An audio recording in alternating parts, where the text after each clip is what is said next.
बंदी छोड़ सतगुरु रामपाल जी भगवान की जय हो। परमपिता परमेश्वर सारी सृष्टि के रचनहार कुल मालिक कबीर परमेश्वर सतगुरु रामपाल जी भगवान के चरण कमल में मुझदास का कोटि कोटि दंडवत प्रणाम। सभी भाई बहनों को दास का सत साहिब। भाई और बहनों, रजा गुरुदेव भगवान की। मालिक ने फिर छोटी सी साथ संगति के लिए दया की है। साथ संगति का मतलब और रीजन मालिक के सत्संग और ज्ञान आधार से एक ही निकल कर आता है कि साध संगति करने का मतलब जो है सत्य की संगति। सत्य की संगति, सच का संग, सत का साथ, सच्चाई बोलना, सच्चाई कहना, सच्चाई सुनना। तो भाई और बहनों, गुरुदेव भगवान की रजा है, मेहर है। हम कुछ एक भाई बहनों पर जो परमात्मा ने पिछले 10 वर्षों से बख्श रखी है, कर रखी है। भाई और बहनों, वर्तमान समय में गुरुदेव भगवान की गैर हाजिरी में जो भी भगत समाज में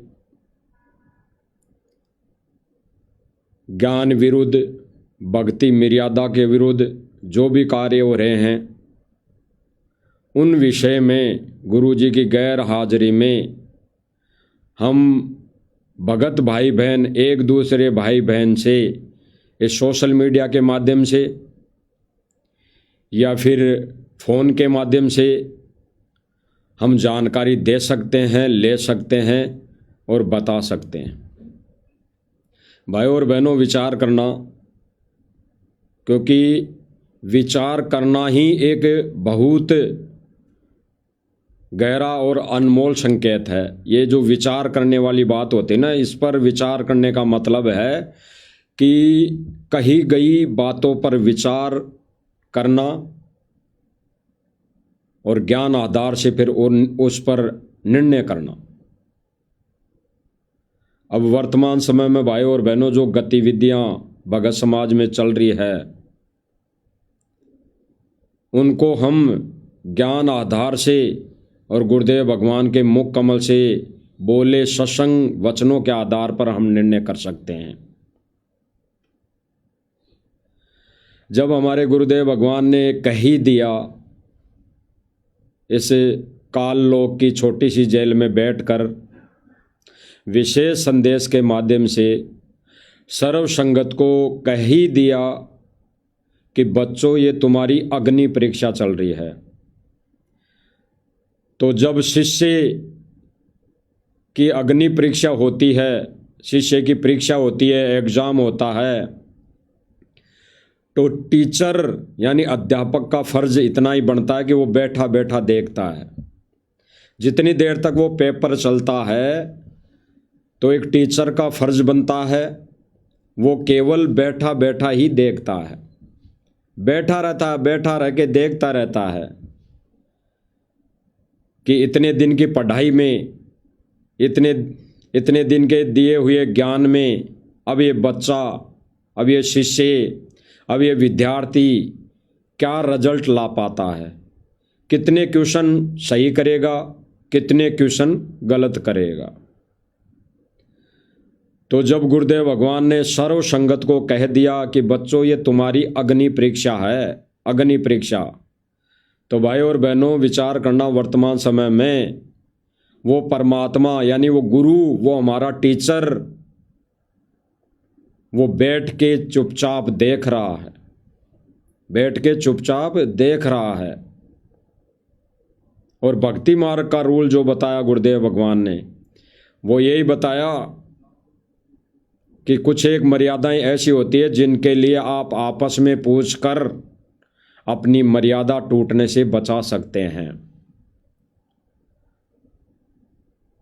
इसी रोल में, इसी पॉइंट को, इसी गुरुदेव भगवान के वचन को आधार बनाकर हम सब भाई बहन ये छोटी छोटी साथ संगतियां करके अन्य भाई बहनों को संदेशा देते हैं, संदेशा देते आ रहे हैं। अब भाई और बहनों, गुरुदेव भगवान ने एक सत्संग में बताया कि सबसे बड़ा हानि का सौदा है राजनीति में जाना।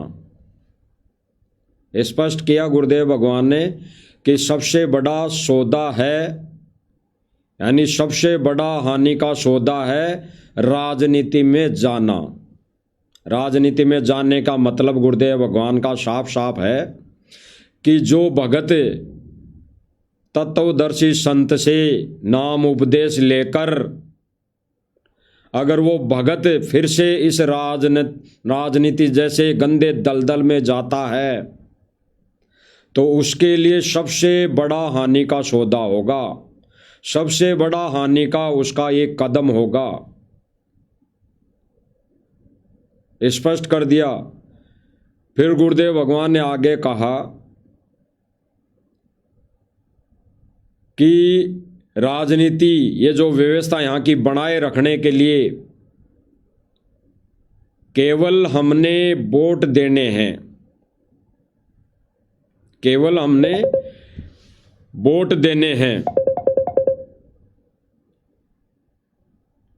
केवल हमने वोट देने हैं। अब वोट देने के लिए गुरुदेव भगवान ने जो संकेत किया वो इतना ही किया कि किसी के भावों में भावुक होकर या किसी के कहने मात्र से किसी को वोट नहीं देना है। ये आप खुद को स्वयं को निर्णय करना है, आपको वोट देना है या नहीं देना है। देना है तो किसको देना है और किसको नहीं देना है। वैसे तो गुरुदेव भगवान ने स्पष्ट कर दिया कि वोट देने का भी एक भगत का कोई फर्ज नहीं बनता, ना विधान में है। फिर गुरुदेव भगवान ने आगे कहा कि अगर आपके दिए गए वोट से कोई नेता चुन जाता है, नेता बन जाता है, और यदि वो नेता कोई गलती करता है तो रेशों में पाप आपको लगेगा, वोट देने वाले को लगेगा। स्पष्ट हो गया।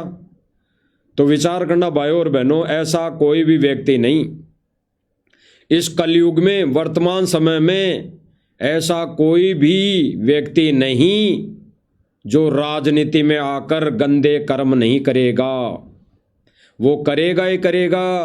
राजनीति में आने का उसका मकसद यही होता है, गंदे कर्म में। जरूरी नहीं कि वो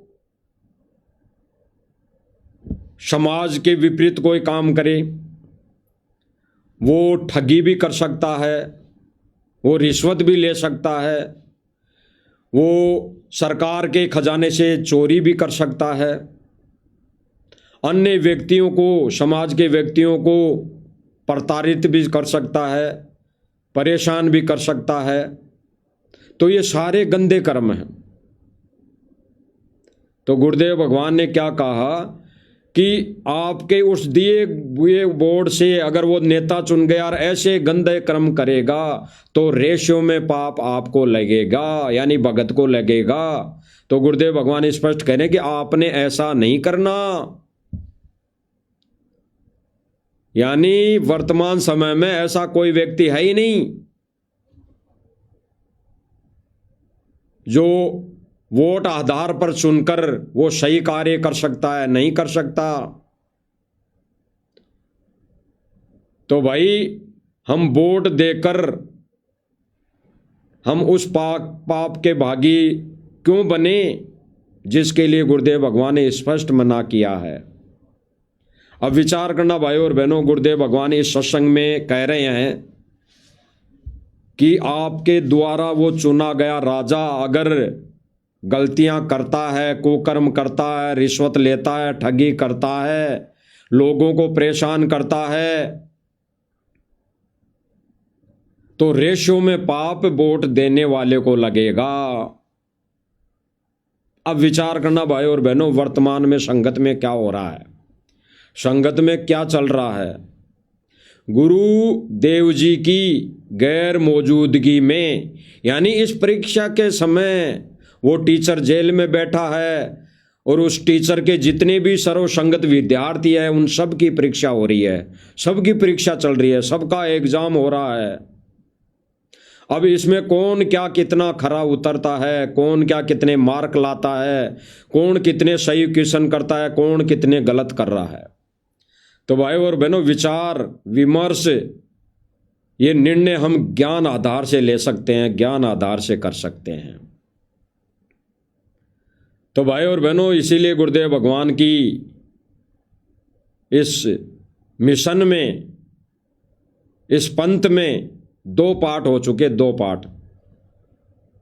एक पाठ है सतगुरु रामपाल जी का कलयुगी परिवार, जो सतलोक आश्रम मैनेजमेंट के नाम से जाना जाता है।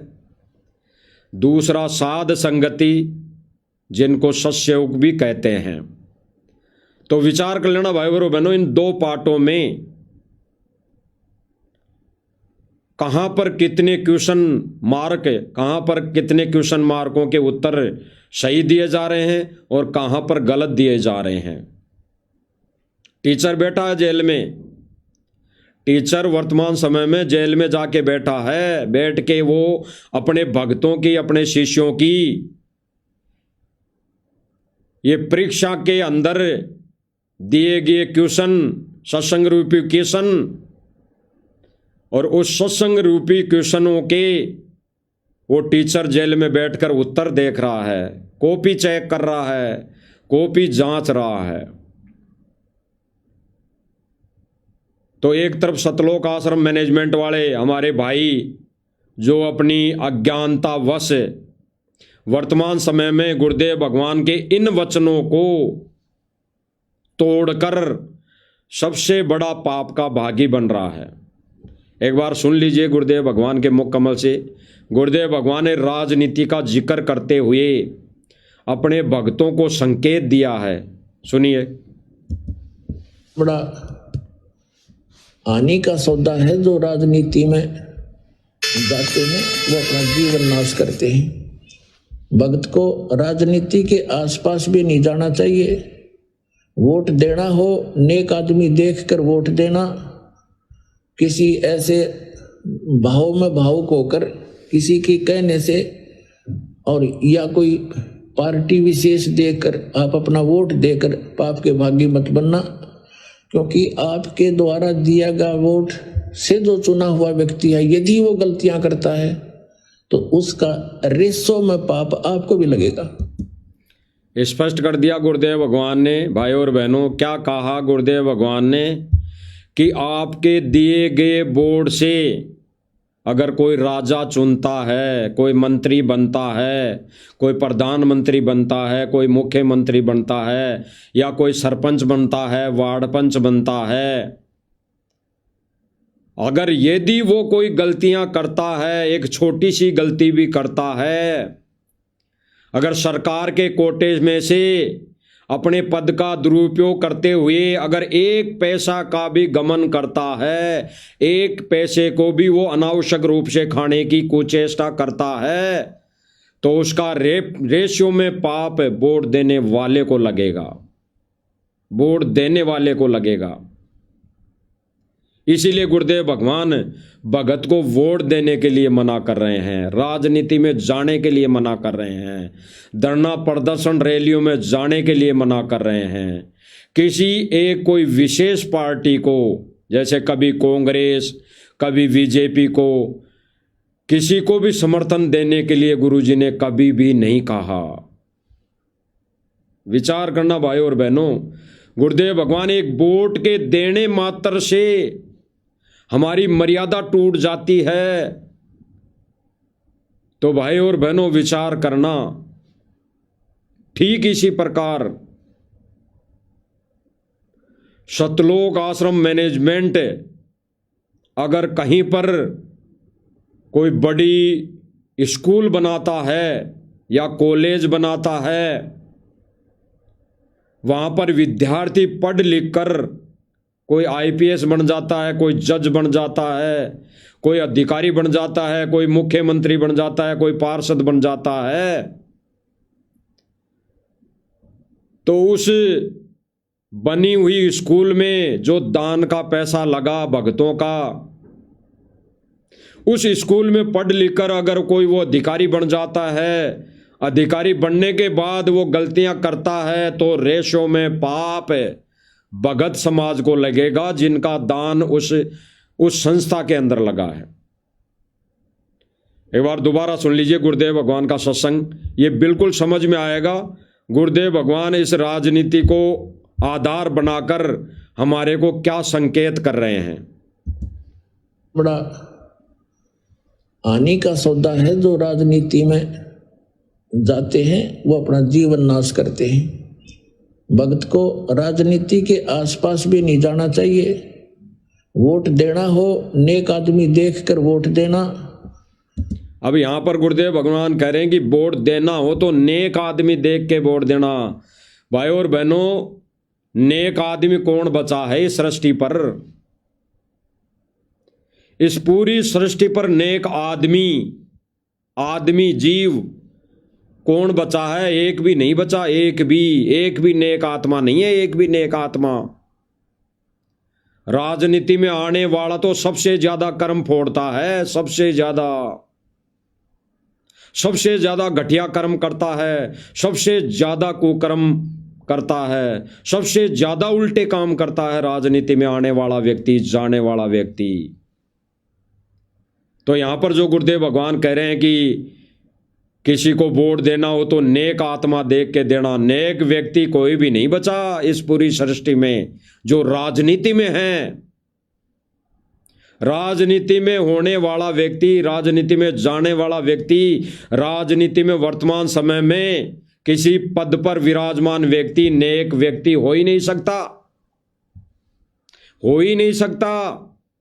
वो सारे उल्टे कर्म कर रहा है। और आगे गुरुदेव भगवान क्या कह रहे हैं भाई और बहनों, विचार करना। ये हमारे लिए संकेत है, संकेत।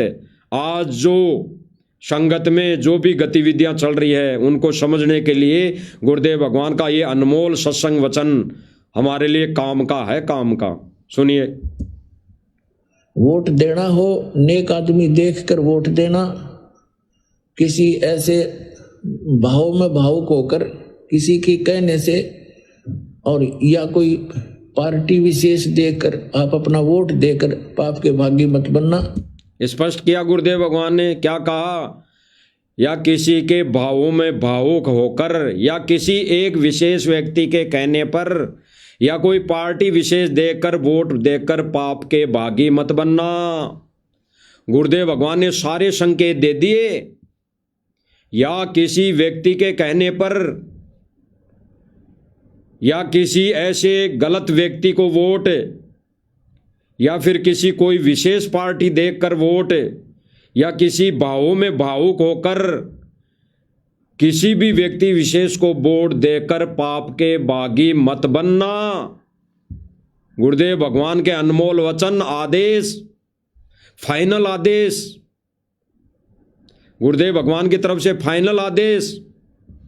तो विचार करना भाई और बहनों, वर्तमान समय में गुरुदेव भगवान के इन वचनों की धज्जियां उड़ाते हुए कौन राजनीति का आदेश दे रहा है, कौन बीजेपी का आदेश दे रहा है, कौन कांग्रेस का आदेश दे रहा है, कौन सर्व संगत को किसी रैली में ले जाके बिठा दिया जाता है, कभी कांग्रेस की रैली में, कभी बीजेपी की रैली में, कभी किसी मुख्यमंत्री की रैली में, कभी किसी प्रधान की रैली में, कभी किसी सरपंच की रैली में, कभी किसी कोई और यूनियन के पदाधिकारी की रैली में ले जाके कौन बिठा रहा है, कौन आदेश दे रहा है?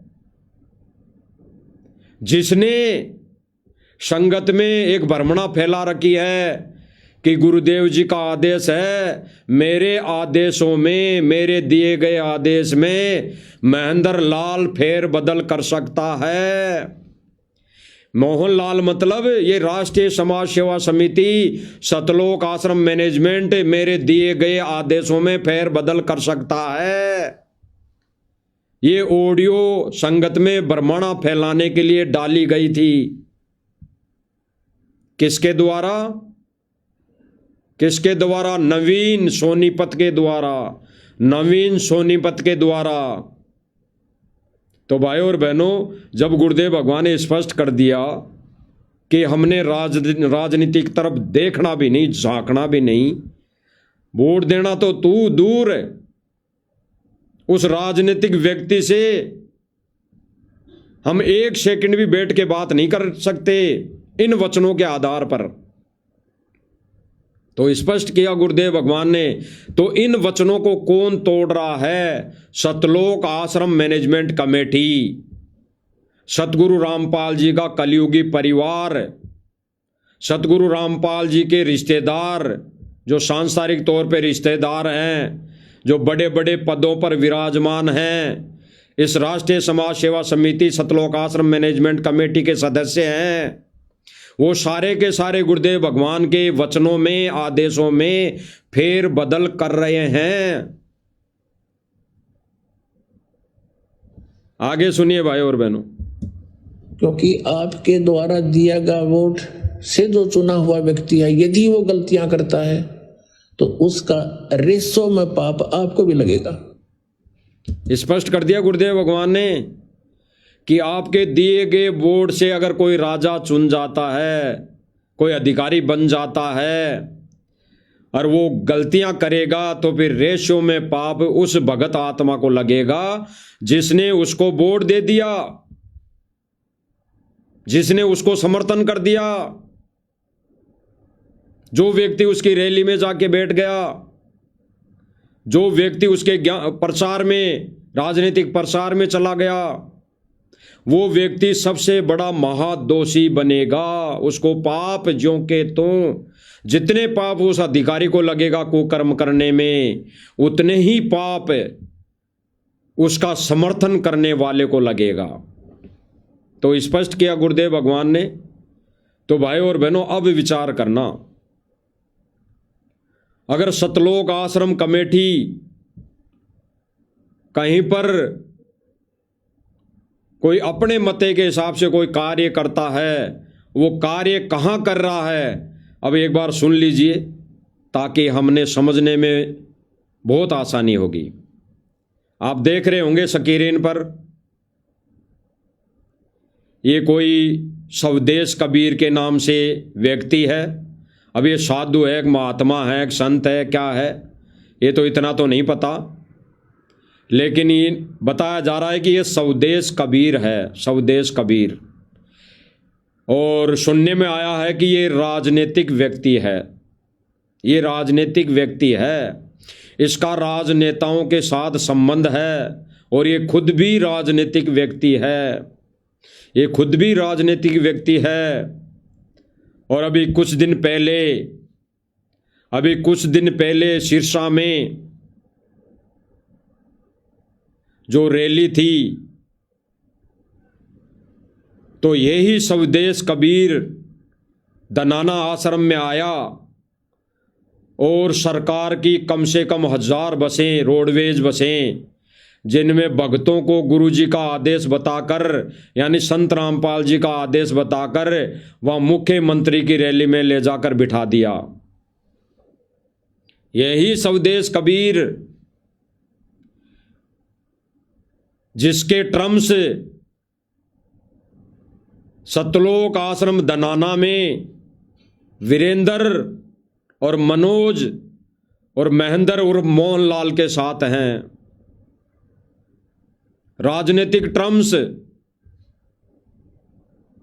ये मोहनलाल उर्फ महेंद्र और मनोज और वीरेंद्र। मोहनलाल जी तो है सतगुरु रामपाल जी के कलयुगी भाई, और वीरेंद्र और मनोज है कलयुगी बेटे, जिनमें वीरेंद्र बड़ा है और मनोज छोटा है। तो उन व्यक्तियों के इस स्वदेश कबीर के साथ राजनीतिक ट्रम्स है। तो उस समय भक्तों को गुरुजी का आदेश बताकर उस मुख्यमंत्री की रैली में, यानी राजनीतिक रैली में ले जाकर बैठा दिया गया, समर्थन करवा दिया गया, समर्थन दे दिया गया। तो भाई और बहनों, रेशियो में पाप लगा या नहीं?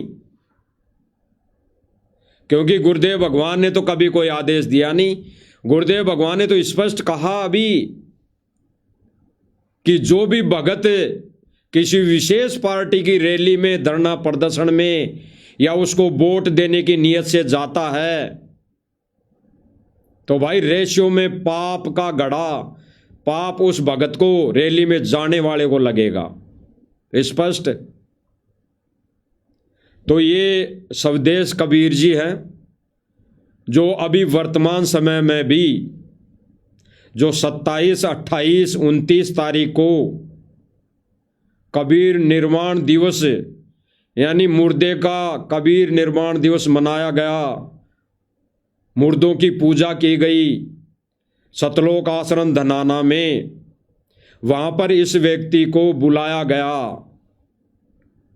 ये खुद नहीं आते, खुद कोई नहीं आता, ये सतलोक आश्रम कमेटी वाले लोग इनको बुलाते हैं, इनके हाथ जोड़ जोड़ कर इनसे प्रार्थना कर करके उनको लेने जाते हैं, लाते हैं।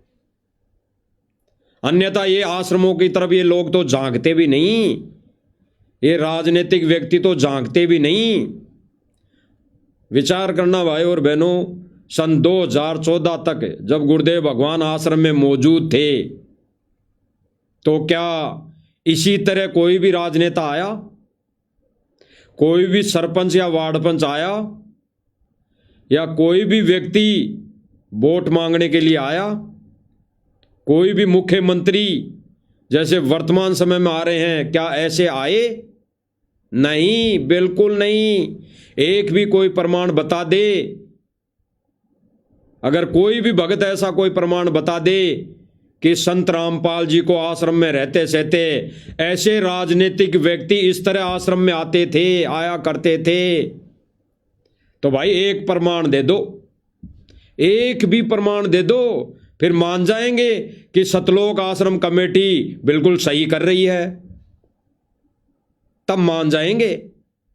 अन्यथा गुरुदेव भगवान ने तो स्पष्ट अपने सत्संग वचनों में मना किया है, और ना सन 2014 से पहले आश्रम में ऐसे व्यक्तियों की एंट्री देखी, ऐसे व्यक्तियों का आना जाना कहीं नहीं देखा,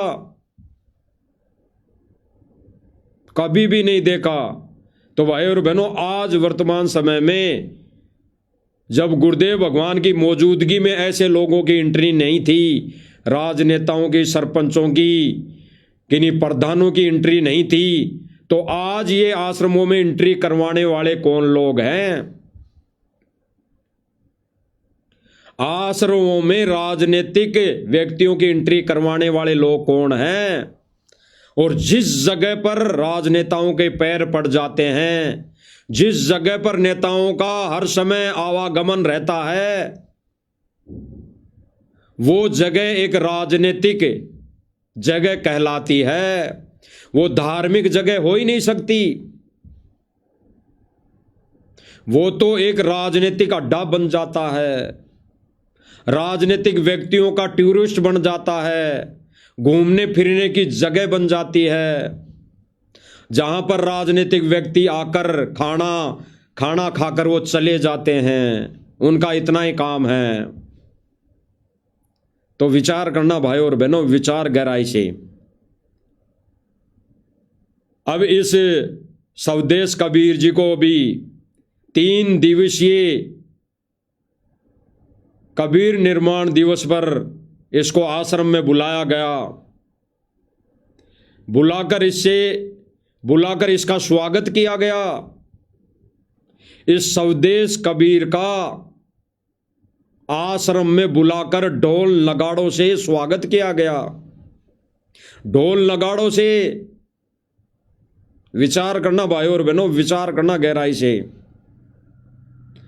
अब ये आज बात आंखों देखा है, आंखों देखा प्रमाण है।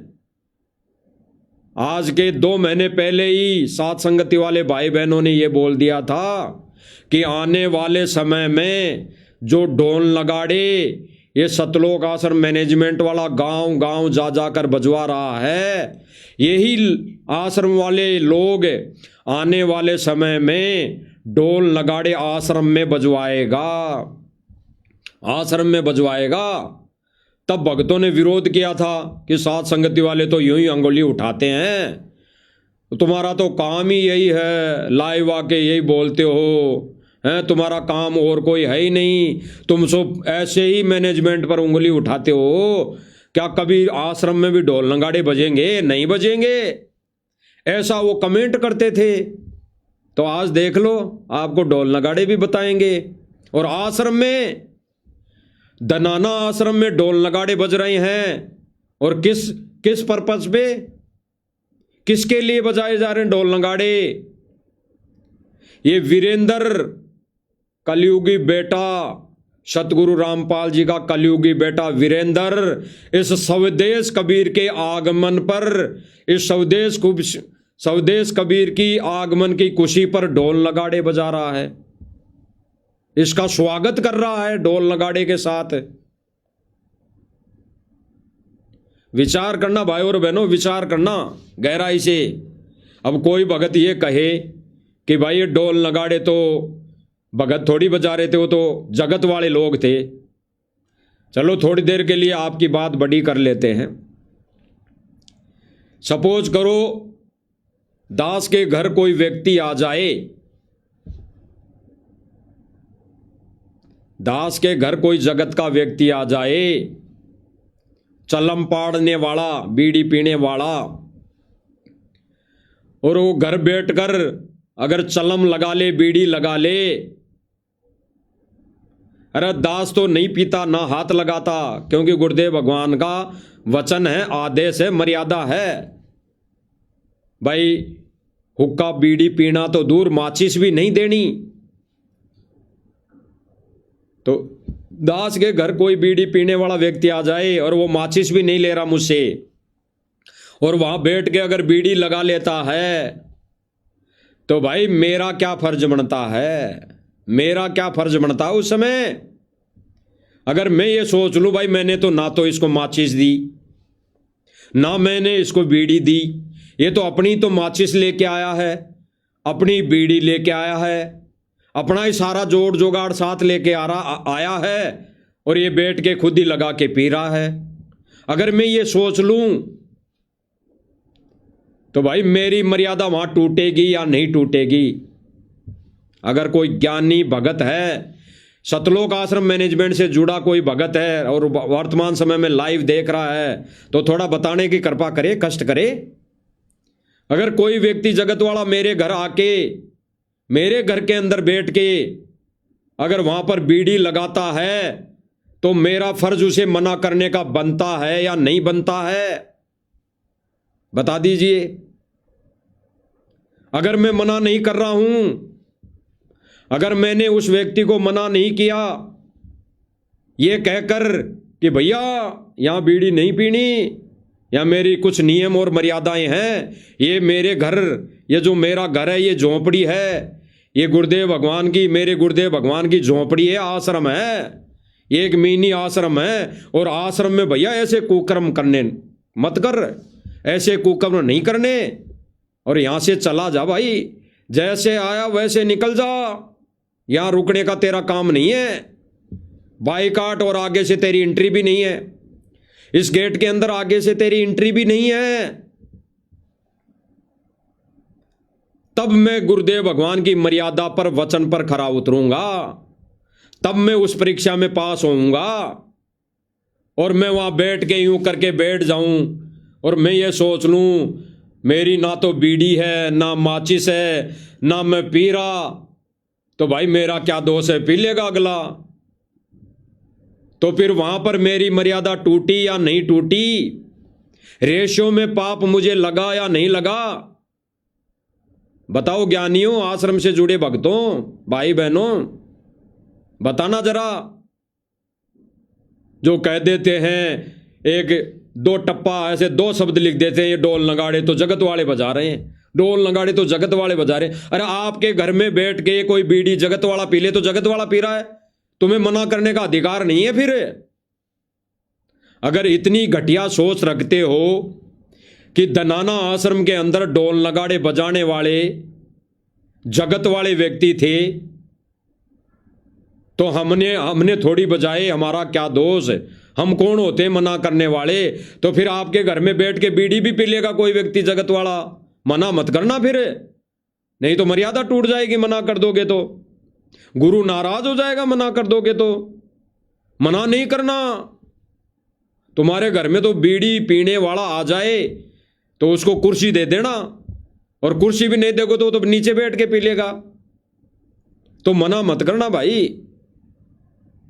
तो गुरुदेव भगवान ने स्पष्ट कर दिया, रेशियो में पाप आपको लगेगा। अगर मेरे घर में बैठ के कोई जगत वाला व्यक्ति बीड़ी पी रहा है, पीने लग गया, तो मेरा फर्ज बनता है, ओए भाई यहां से बाइकाट, दोबारा एंट्री नहीं, यहां से चला ही जा, दोबारा तेरी घर में कोई एंट्री नहीं। आज तो आ गया, आज बाद में ऐसे कुकर्म करने यहां पर मत आना। अगर तुझे कोई सत्संग सुनना है तो आना, नहीं मत आना। तो भाई और बहनों, इन आश्रम वालों का इस आश्रम से जुड़ी संगत का फर्ज बनता था या नहीं? जब ढोल नगाड़े बजते बजते धनाना आश्रम के गेट पर आ गए, एंट्री हो गई, और बाहर मेन गेट पर लेने के लिए स्वदेश कबीर को कौन आया? वीरेंद्र लेने आया, स्वागत करने आया। क्यों भाई? ये स्वदेश कबीर इतना बड़ा है क्या? कोई पूरी सृष्टि का मालिक है क्या? ये संचालन करता है क्या? या कोई प्रधानमंत्री है जो इसकी ढोल नगाड़ों के साथ सतलोक आश्रम धनाना में एंट्री की गई, स्वागत किया गया? विचार करना भाई और बहनों, विचार गहराई से सुन लीजिए इसके विचार। अब कोई कहे कि नहीं जी ये तो झूठ बोल रहा है, ये स्वदेश कबीर तो क्या पता झूठ बोल रहा हो, इसका वीडियो देख लीजिए। ढोल नगाड़े भी देख लीजिए आंखों। ये ढोल नगाड़े कहीं विदेश में नहीं बज रहे, ये ढोल नगाड़े कहीं कोई जन्मदिन पर नहीं बज रहे, ये ढोल नगाड़े कहीं कोई खुशी के माहौल में नहीं बज रहे, ये ढोल नगाड़े कहीं कोई शादी ब्याह में नहीं बज रहे। ये ढोल नगाड़े मरण दिवस के उपलक्ष्य में बज रहे, मरण दिवस के उपलक्ष्य में। मरण दिवस, जो कबीर निर्वाण दिवस है वो मरण दिवस है। वो वर्तमान समय में इस तत्व ज्ञान आधार से वो दिवस हमारे लिए कोई वैलिड नहीं। उस दिवस को जो कोई भगत इस परीक्षा की घड़ी में मना रहा है, वो गुरुदेव भगवान की नजरों में फैल होता जा रहा है, फैल। तो ये ढोल नगाड़े उस कबीर दिवस के निर्माण दिवस पर मनाए जा रहे हैं, बजाए जा रहे हैं। देख लीजिए। ये जो आप काफिला देख पा रहे हैं, ये काफिला जो है सतलोक आश्रम धनाना के लिए निकल रहा है। क्यों जा रहा है? इसके लिए स्वामी सुन लो, आंखें फाड़कर और कान खोलकर सुन लो, ये क्या कह रहे हैं, कहां जा रहा है ये काफिला ढोल नगाड़े के साथ? धनाना आश्रम में। सुन लीजिए। ये जो आप काफिला देख पा रहे हैं, ये काफिला जो है सतलोक आश्रम धनाना के लिए निकल रहा है। क्यों जा रहा है? इसके लिए स्वामी जी भी है, और गांव मदिरा के सरपंच भी है, और भी साथी जो है चेयरमैन भी है, और इनसे बातचीत कर लेते हैं। इतना लंबा काफिला लेकर किस लिए जा रहे हैं, सबसे पहले स्वामी जी से बातचीत कर लेते हैं। स्वामी जी, आपका रेड से बहुत बहुत स्वागत है। आपका भी धन्यवाद। इतना बड़ा ये काफिला लेकर कहाँ लेकर जा रहे हो सर? देखो, थुराना गांव से ये पूरा काफिला सतलोक आश्रम जाएगा, संत रामपाल जी महाराज के आश्रम में। स्पष्ट क्या कहा? ये जो ढोल नगाड़े के साथ पूरा काफिला है वो सतलोक आश्रम जाएगा, संत रामपाल जी के आश्रम में। बताओ भाई और बहनों, एक तरफ गुरुदेव भगवान ने क्या कहा कि आश्रम के अंदर राजनेताओं की कोई एंट्री नहीं, और राजनेताओं के संपर्क में रहने वाला व्यक्ति भगत नहीं। अगर किसी को राजनेता बनाने के लिए अपना वोट देता है और वो राजनेता कोई गलतियां करता है तो वो पाप का भागी बनेगा, उसको रेशों में पाप लगेगा। गुरुदेव भगवान ने स्पष्ट कर दिया, मना कर दिया। और यहाँ ये क्या कह रहे हैं कि ढोल नगाड़े के साथ ये बड़ा काफिला संत रामपाल जी महाराज जी के आश्रम में जा रहा है। अरे क्यों बदनाम कर रहे हो भाई संत को? संत तो जेल में बैठा है अभी। अरे उसका तो जेल ही आश्रम है। अभी वर्तमान समय में जहां पर बैठा है वहीं उसके लिए आश्रम है, वहीं उसके लिए आश्रम है। ये तो वर्तमान समय में गुरुजी की गैर मौजूदगी में 10 से 11 आश्रम जो बन चुके, ये राजनीतिक व्यक्तियों के आश्रम है। राजनीतिक व्यक्तियों के आश्रम, ये उन व्यक्तियों के आश्रम हैं जिन्होंने बरवाला कांड में एक अपने षड्यंत्र के तहत बरवाला कांड करवा दिया और संत को जेल करवा दी। ये तो उन व्यक्तियों के आश्रम है। ये तो उन व्यक्तियों के आश्रम है जो सन 2010 में राष्ट्रीय समाज सेवा समिति का निर्माण किया, वो समिति बनाई, उस समिति का गठन किया। उन लोगों के आश्रम है, उन्हीं लोगों के आश्रम है जिन व्यक्तियों ने सन 2010 में राष्ट्रीय समाज सेवा समिति बनाई और उसके सारे के सारे व्यक्ति ये सदस्य बने, मेंबर बने, पद पर विराजमान हुए। वहीं सारे के सारे व्यक्ति आज वर्तमान समय में भी सतलोक आश्रम को चला रहे हैं। तो उन व्यक्तियों के आश्रम है ये तो। सतगुरु रामपाल जी भगवान का आश्रम जो था बरवाला आश्रम, वो इन्हीं नादान, इन्हीं कुकर्मी, इन्हीं षड्यंत्रकारियों व्यक्तियों की वजह से बंद हो गया, जिसका जिक्र भविष्यवाणियों में भी किया गया है कि बरवाला से उस महापुरुष का ज्ञान प्रचार होगा। तो इन्हीं व्यक्तियों के, ये काल की देन समझना भाई और बहनों, काल की देन, क्योंकि भविष्यवाणी हो रखी है कि बरवाला से उस महापुरुष के ज्ञान का प्रसार होगा। तो काल ने षड्यंत्र के तहत उसी को पहले बंद करवाया, उसी को बंद करवाया। तो भाई और बहनों, परमेश्वर के ज्ञान का प्रसार का तो एकमात्र शतान रहेगा, तो आने वाले समय में भी बरवाला ही रहेगा। अन्य जितने भी नकली आश्रम हैं सारे के सारे बंद हो जाएंगे या फिर ये राजनीतिक अड्डे बन जाएंगे। ये गुरुदेव भगवान ने जो कहा ना कि या तो ये पंथ स्वीकार कर लेंगे ज्ञान को या फिर ये राजनीतिक पंथ बन जाएंगे। ये परमात्मा ने, गुरुदेव भगवान ने जो संकेत किया, ये संकेत इसी 12वें पंथ के लिए किया, 12वें पंथ के लिए, जिसके लिए गुरुदेव भगवान ने, परमेश्वर ने धर्मदास जी के साथ में वार्ता के समय कह दिया था कि 12वें पंथ में हम ही चलावे, सब पंथ मिटा एक पंथ चलावे। तो सतगुरु रामपाल जी भगवान 12वें पंथ में आए हैं और ये सतलोक आश्रम मैनेजमेंट 12वां पंथ है, 12वां पंथ, 12वां पंथ। और ये 12वें पंथ के लिए परमात्मा ने पहले ही कह दिया, या तो ये पंथ इस सत मिशन को, इस सत ज्ञान को ग्रहण कर लेंगे, अन्यथा ये राजनीतिक पंथ बन जाएंगे, राजनीतिक पंथ। तो भाई और बहनों, विचार करना वर्तमान समय में क्या हो रहा है। ये राजनेताओं का आना, इन सतलोक आश्रम कमेटी के इन सारे आश्रमों में राजनेताओं का आना, ये राजनीतिक पंथ बढ़ने की दिशा में है, राजनीतिक पंथ बढ़ने की दिशा में है। तो परमेश्वर ने पहले ही स्पष्ट कर दिया, 12 पंथ मिटा के एक पंथ चलावें, एक पंथ साध संगति के माध्यम से। साध संगति का राजनीति से दूर दूर तक कोई लेना देना नहीं। यहां तक है कि वार्ड पंच के साथ भी कोई विचार विमर्श नहीं। अरे साध संगति वाले भाई बहन तो किसी भी छोटे मोटे व्यक्ति विशेष, अगर जगत वाला भी व्यक्ति कोई राजनीति की बात करता है तो वहां पर नहीं रुकता, वहां से उठ के तुरंत एक ही सेकंड में अपने घर को प्रस्थान कर लेता है। तो असली मिशन, असली पंथ साध संगति के माध्यम से परमात्मा चला रहा, साध संगति के माध्यम से।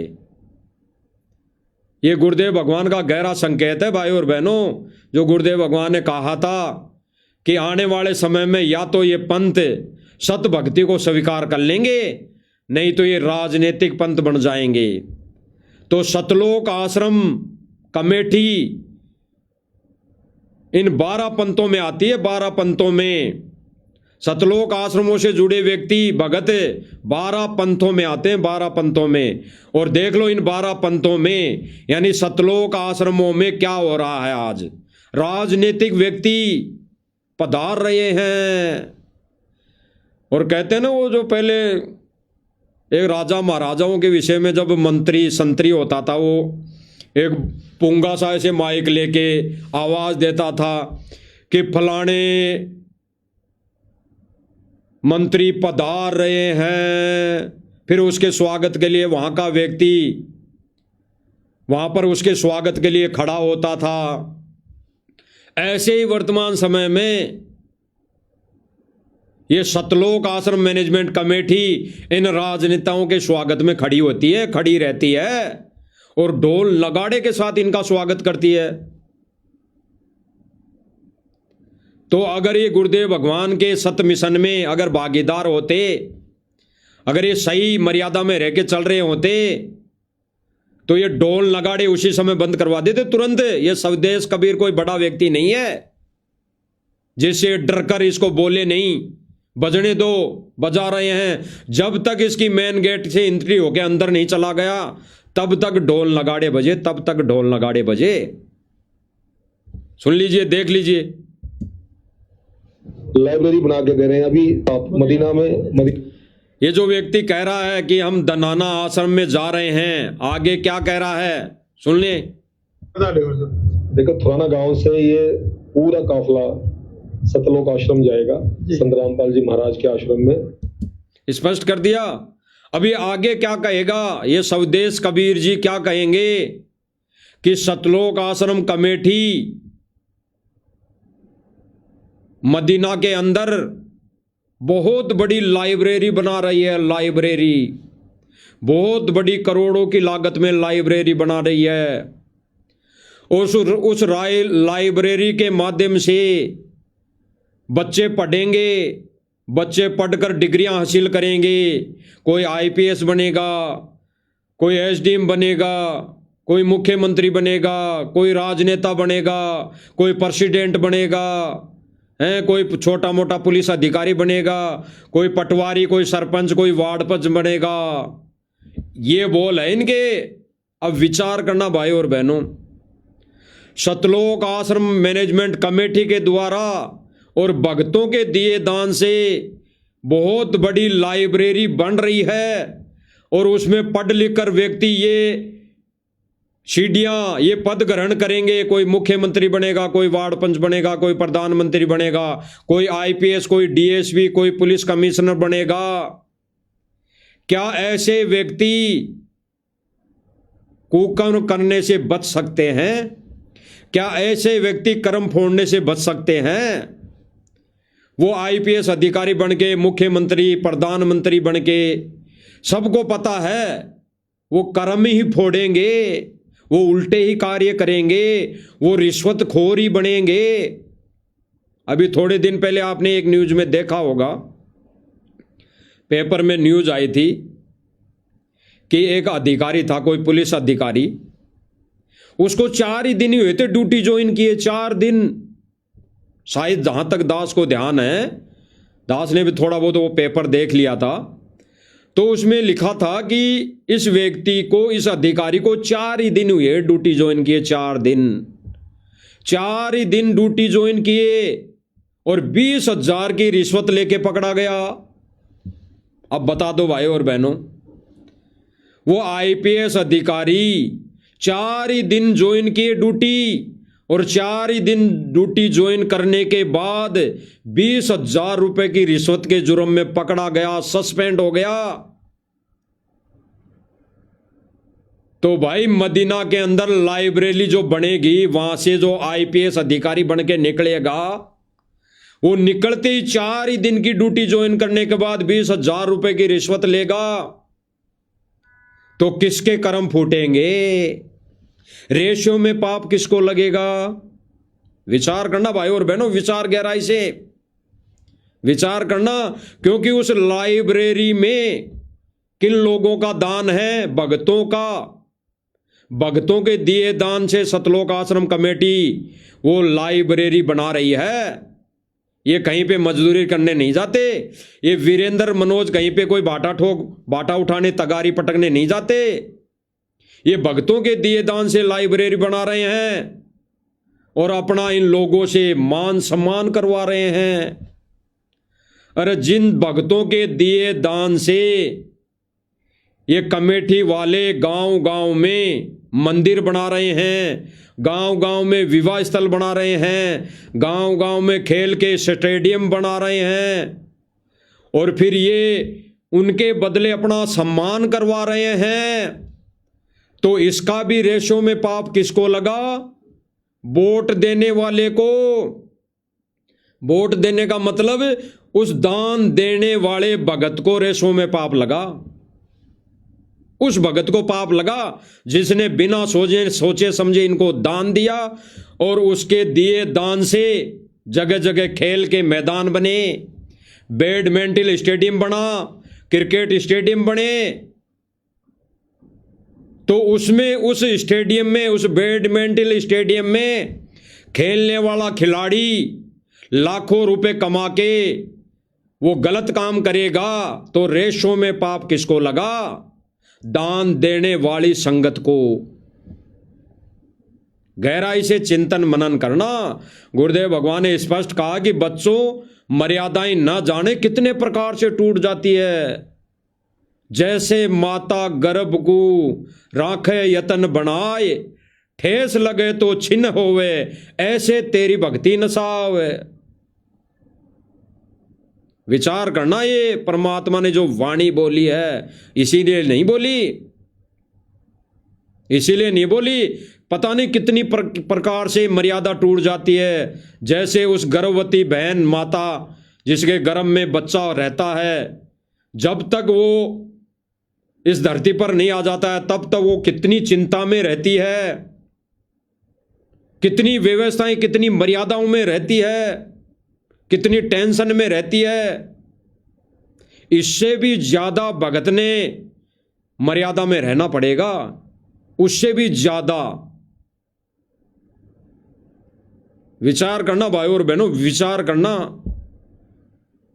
जैसे माता गर्भ को, ये वाणी तो छोटी है एक भगत के लिए वर्तमान समय में। हमारे तो घर से, गेट के बाहर से अगर पैर निकालते ही मन में यह आनी चाहिए कि मेरे से कितने जीव मरेंगे, यहां कितनों को मैं बचा पाऊंगा, जानबूझ के कितनों को मारूंगा, कितनी मैं बड़ी गलती करूंगा।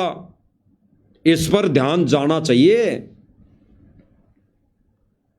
तो यहां पर लाइब्रेरी में जिन जिन भक्तों का पैसा लगेगा, दान लगेगा, उसमें जितने भी आईपीएस अधिकारी बनेंगे, डीएसपी पुलिस कमिश्नर बनेंगे, कोई मुख्यमंत्री बनेगा, कोई राजनीति में जाएगा। पटगरी तो राजनीति में जाते हैं। आजकल देखते हो कॉलेजों में प्रेसिडेंट के चुनाव होते हैं, वो पढ़ने वाला विद्यार्थी होता है। जब प्रेसिडेंट बन गया तो आने वाले समय में, आगे आने वाले समय में वो राजनीति करता है, राजनीति में जाता है। तो भाई जिस लाइब्रेरी से पढ़कर व्यक्ति कोई अधिकारी बनेगा, कोई राजा मंत्री बनेगा, और वो फिर उल्टे कर्म करेगा, रिश्वत लेगा, लोगों को सताएगा, तो फिर रेशो में पाप उस लाइब्रेरी बनाने वाले को लगेगा। उस लाइब्रेरी में लगे जितने लोगों के पैसे लग गए, उनके कर्म फूटेंगे। विचार करना भाई और बहनों, गहराई से विचार करना। तो आज की स्थिति यही समझ लेना, जिन जिन भगत भाइयों का पैसा स्टेडियम बनाने में लगा, खेल के मैदान बनाने में लगा, विवाह स्थल बनाने में लगा, जगह जगह स्कूल के निर्माण कार्यों में लगा, जगह जगह आन उपासनाओं में, धर्म भंडारों में लगा, ये जगह जगह ज्ञान के विरुद्ध राशन बांटने में लग रहा है।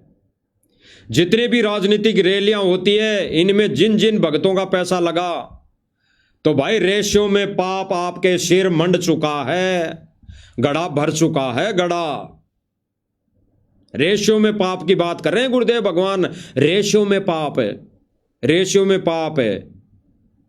गुरुदेव भगवान ने तो यह तक कहा है, इस पर भी विचार कर लेना। अगर कोई भगत ये सोचे कि मैं तो राजनीतिक रैली में चला जाता हूं, मैं तो वहां ताली भी नहीं बजाऊंगा, मैं तो वहां किसी का समर्थन भी नहीं करूंगा, मैं तो वोट भी नहीं दूंगा, ना मैं उसी को गलत बताऊंगा, ना इसको गलत बताऊंगा, ना इसको सही बताऊंगा, ना इसको सही बताऊंगा, ना मैं कभी वोट दूंगा, तो मुझे पाप नहीं लगेगा। तो भूल जाना ये बात है। वहां पर जाने मात्र से कितना पाप लग जाएगा, विचार करना। जाने मात्र से विचार करना भाई और बहनों, विचार करना। जैसे गुरुदेव भगवान ने बताया कि अगर घर में कोई एक उपदेशी है, अन्य अनुपदेशी है, तो अन्य कोई शास्त्र विरुद्ध साधना के लिए कोई खाना बनवाते हैं, तो वो खाना भी नहीं बनाना, वो खाना भी नहीं बनाना उस पर्पज से। और अगर आपने पहले बना दिया, आपको पता नहीं है, तो उनको उन भोग लगाने से पहले खा लो, अन्यथा फिर नहीं खाना है। फिर आपका अलग ही बनना है, दोबारा ही बना के खाना है। तो भाई और बहनों, रेशियो में पाप है। अगर कोई बहन बेटी घर में खाना ये सोचकर बना देती है कि मैं तो बना ही रही हूं, मैं कोई खा तोड़ ही रही हूं, ना मैं खा रही, मैं तो बना के दे रही हूं, और उस बनाए हुए भंडारे का अगर कोई आन उपासना करता है, भोग लगाता है, शास्त्र विरुद्ध साधना करता है, तो रेशों में पाप उस भंडारा बनाने वाली बहन को लगेगा।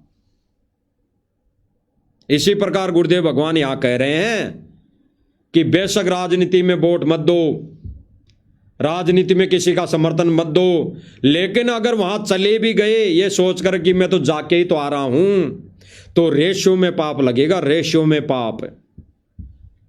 अगर वो व्यक्ति जीत गया और जीत कर उल्टे कुकर्म करेगा, तो रेशियो में पाप उस रैली में जाने वाले भगत को लगेगा। तो विचार कर लेना भाई और बहनों, वर्तमान समय में किन किन लोगों ने आपके कर्म फोड़ दिए। सतलोक आश्रम मैनेजमेंट कमेटी, जो सारे के सारे व्यक्ति हैं, सभी के सभी सदस्य हैं, आने वाले समय में मालिक ने दया की तो इनका चिट्ठा फोटो सहित इनका चेहरा दिखा दिखा के इनका पद बताया जाएगा कि सतलोक आश्रम मैनेजमेंट कमेटी में इनका क्या पद है। वो सारे आपको दिखाए जाएंगे, इनका चेहरा तक दिखाया जाएगा। कई भक्तों को तो पता ही नहीं कि ये कौन है और ये कौन है, तो सबको बताया जाएगा। और उस चेहरे के विषय में यह भी बताया जाएगा कि ये चेहरा कब से और क्या कार्य करता आ रहा है। तो भाई और बहनों, विचार करना, गहराई से विचार करना। क्या कह रहा है थोड़ा और सुन लो। लाइब्रेरी बना के दे रहे हैं अभी आप मदीना में एक लाइब्रेरी के लिए उन्होंने बोला है, जिसमें वो 1 करोड़ रुपए की लागत से लाइब्रेरी बनेगी और पूरा खर्चा वो है। 1 करोड़ रुपए की लागत से लाइब्रेरी बनेगी। 1 करोड़ रुपया किसका है? अरे इस महेंद्र और विनेंद्र मनोज का थोड़ी है, संत रामपाल जी के कलयुगी परिवार का थोड़ी है, भक्तों का है, भक्तों का। और वो भी दान और दिए हुए दान से अगर कोई उल्टे कर्म कर रहा है, कार्य कर रहा है, तो रेशों में पाप उस दान देने वाले व्यक्ति को लगेगा, दान देने वाले व्यक्ति को।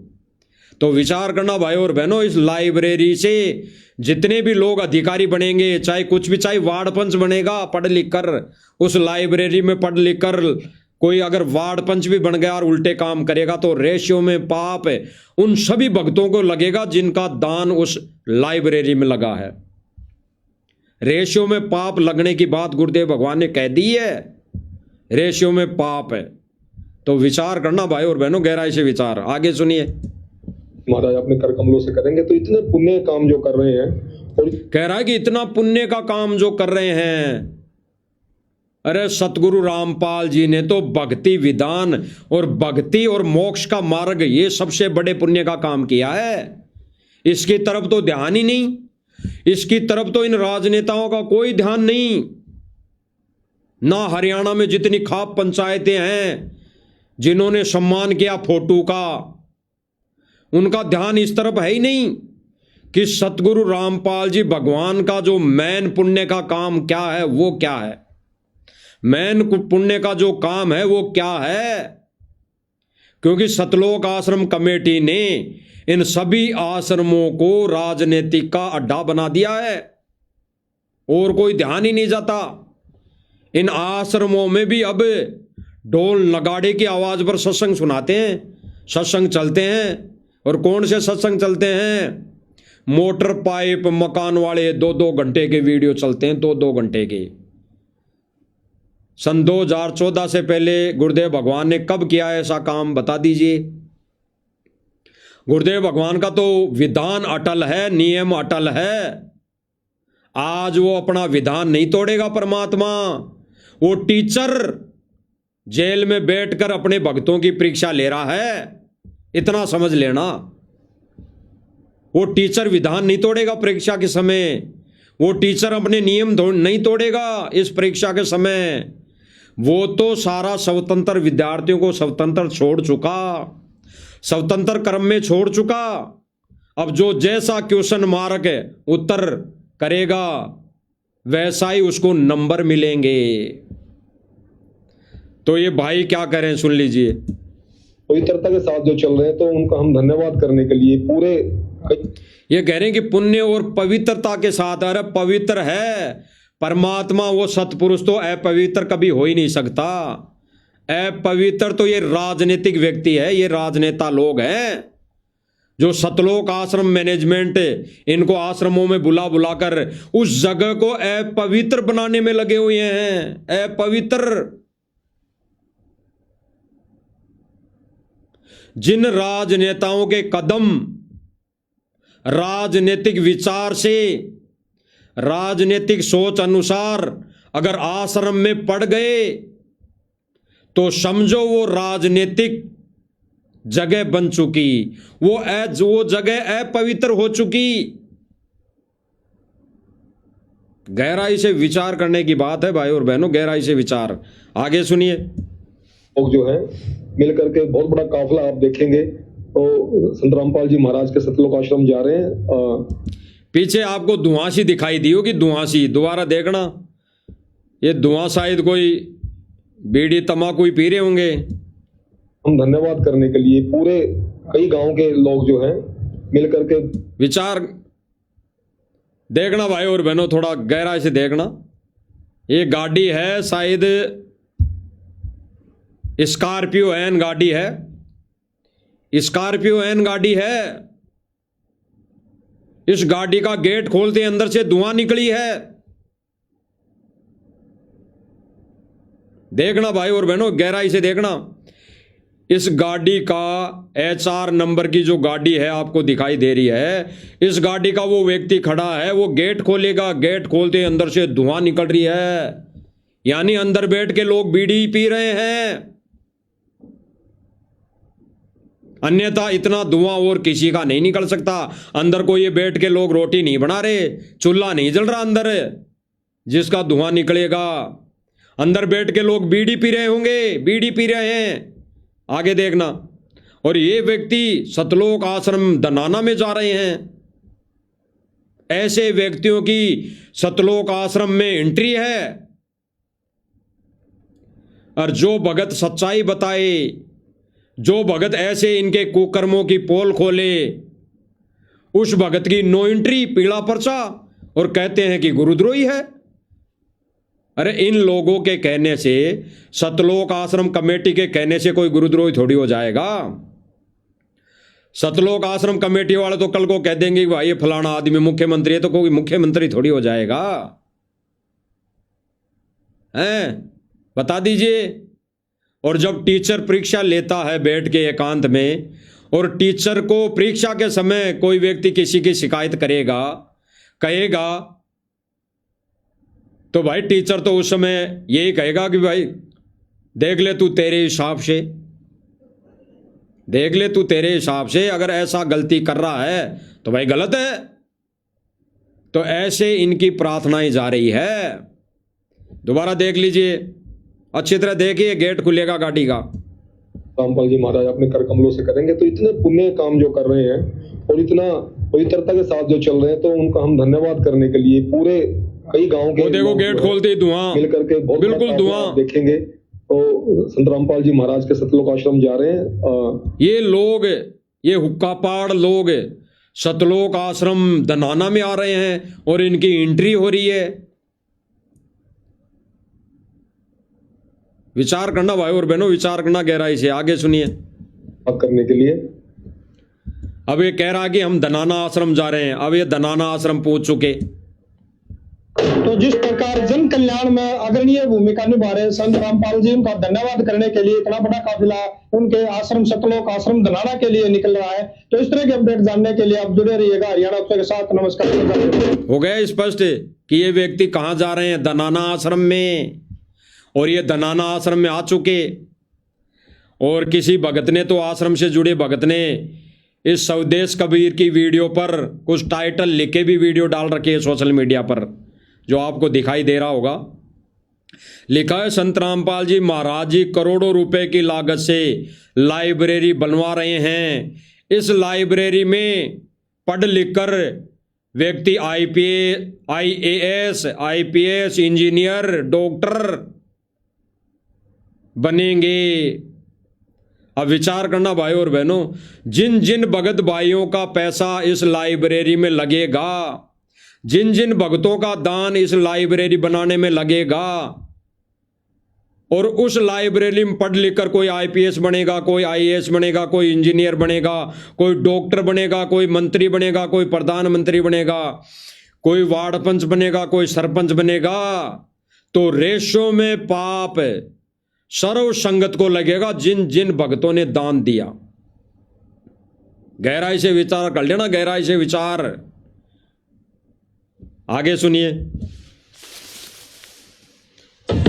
देखो जैसा बड़े काफले के साथ आप सब, ये ढोल नगाड़े वहां पे भी बज रहे थे जहां से चले थे, मदीना से। अब ये मदीना से चले थे, आश्रम के बाहर आके कह रहे थे कि हम मदीना से चले हैं, आश्रम में जा रहे हैं। ये तो भाई ये जाने, क्योंकि ये तो झूठ के भी गड़े हैं, ये तो झूठ भी बोलते हैं, लेकिन इन्हीं की बात थोड़ी देर के लिए मानते हैं। ये मदीना से चले जब ढोल नगाड़े वहां से भी बज रहे थे, और ये जब सतलोक आश्रम के अंदर आ चुके, सतलोक आश्रम के गेट पर आ चुके, तब भी ढोल नगाड़े बज रहे हैं। सुन लीजिए, देख लीजिए। रहा है तो इस तरह के अपडेट जानने के लिए आप जुड़े रहिएगा हरियाणा उत्सव के साथ। नमस्कार। आ गए ये। और देखो जैसा बड़े काफले के साथ आप सब जानते हैं कि संत रामपाल जी महाराज का जितना गुणगान, ये हाथ किसके जोड़ रहे हैं? आगे इधर वीरेंद्र खड़ा है, बड़े बड़े कोऑर्डिनेटर खड़े हैं, उनके हाथ जोड़ रहे हैं, आपस में हाथ जोड़ रहे हैं ये, और भक्तों के मारते हैं लट। ये देख लीजिए, राजनीतिक व्यक्तियों का तो सतलोक आश्रम में ढोल नगाड़ों के साथ पैर पड़ पड़ के एंट्री हो रही है, पैर पड़ पड़ के संदेशे दे देकर बुलाया जा रहा है। और जो भगत एक मर्यादा में रह के भक्ति कर रहा है, उसका पीला परसा निकाल कर कहते हैं कि मर्यादा में नहीं है। अरे ये ढोल नगाड़े बजाना कौन सी मर्यादा में है भाई? ये हुक्का पाड़ों की एंट्री कौन सी मर्यादा में है? ये ढोल नगाड़े बजाकर सतलोक आश्रम में स्वागत करके एंट्री करना कौन सी मर्यादा में है? सबके नाम खंड पड़े हैं इनके। देख लीजिए भाई और बहनों, आपकी आंखों के सामने है। कम है, ये तो गरीबों के, किसानों के मसीहा बन के उभर के सामने आए हैं। पिछले दिनों आपने ढोल नगाड़े बज रहे हैं, पूरे हरियाणा में, पंजाब में पानी भर गया और किसानों के चेहरों पे उदास। ढोल नगाड़े बज रहे हैं आश्रम के गेट पर, और किसी भी भगत के मुंह में जबान रही नहीं रही, कटके पड़ गई, कटके। गुरुदेव भगवान कहते हैं कि अगर भगवान का नाम नहीं रटती है जिव्या, तो भाई इससे अच्छा तो ये मुख में रहना ही गलत है, ये मुख में रहनी नहीं चाहिए। तो सतलोक आश्रम मैनेजमेंट और इससे जुड़े भक्तों के मुंह के अंदर तो जबान कट के पड़ चुकी है, इनके मुख से तो जबान कट के पड़ चुकी है। 10 साल हो गई, 10 साल हो गई, एक ने भी नहीं बोला कि भाई यहाँ हमारे घर में आ गए हो, यहाँ आश्रम में आ गए हो, ये आश्रम ज्ञान के प्रसार के लिए है, यहाँ पर ये ढोल नगाड़े मत बजाओ, यहाँ पर ये बीड़ी तंबाकू पीना बंद कर दो, यहाँ पर ये मत पीना। एक ने भी नहीं बोला, एक ने भी नहीं बोला। विचार करना भाई और बहनों, एक ने भी नहीं बोला। और एक ने भी नहीं बोलने का मतलब है कि इन्होंने समर्थन किया। अपने घर में किसी बाहरी व्यक्ति को बुलाकर, अगर वो व्यक्ति घर में बीड़ी पी रहा है और अगर मना नहीं किया गया तो उसका समर्थन हो गया। तो आज क्या किया जा रहा है?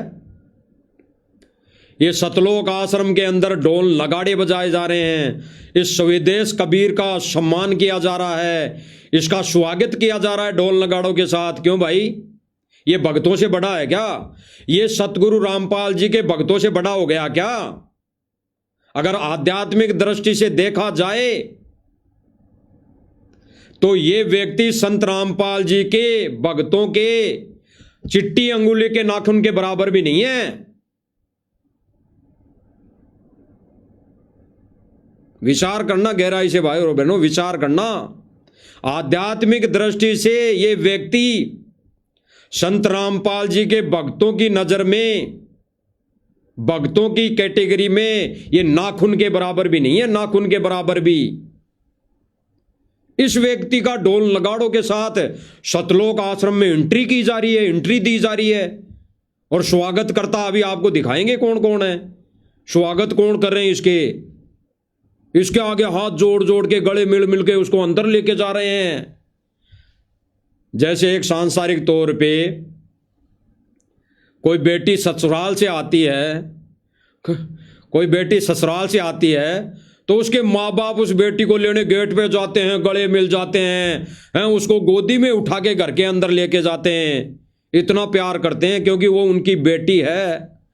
अरे सतलोक आश्रम कमेटी, ये प्रधान, ये सेवादार, ये संत रामपाल जी का कलयुगी परिवार, इसका क्या लगता था ये स्वदेश कबीर? ना ये बेटा लगता था, ना ये कोई जवाई लगता था, ना कोई ये फूफा लगता था, ना कोई ये रिश्तेदार लगता था। तो फिर इसका ढोल नगाड़ों के साथ इसको गेट पे आके इसका स्वागत क्यों किया जा रहा है? स्वागत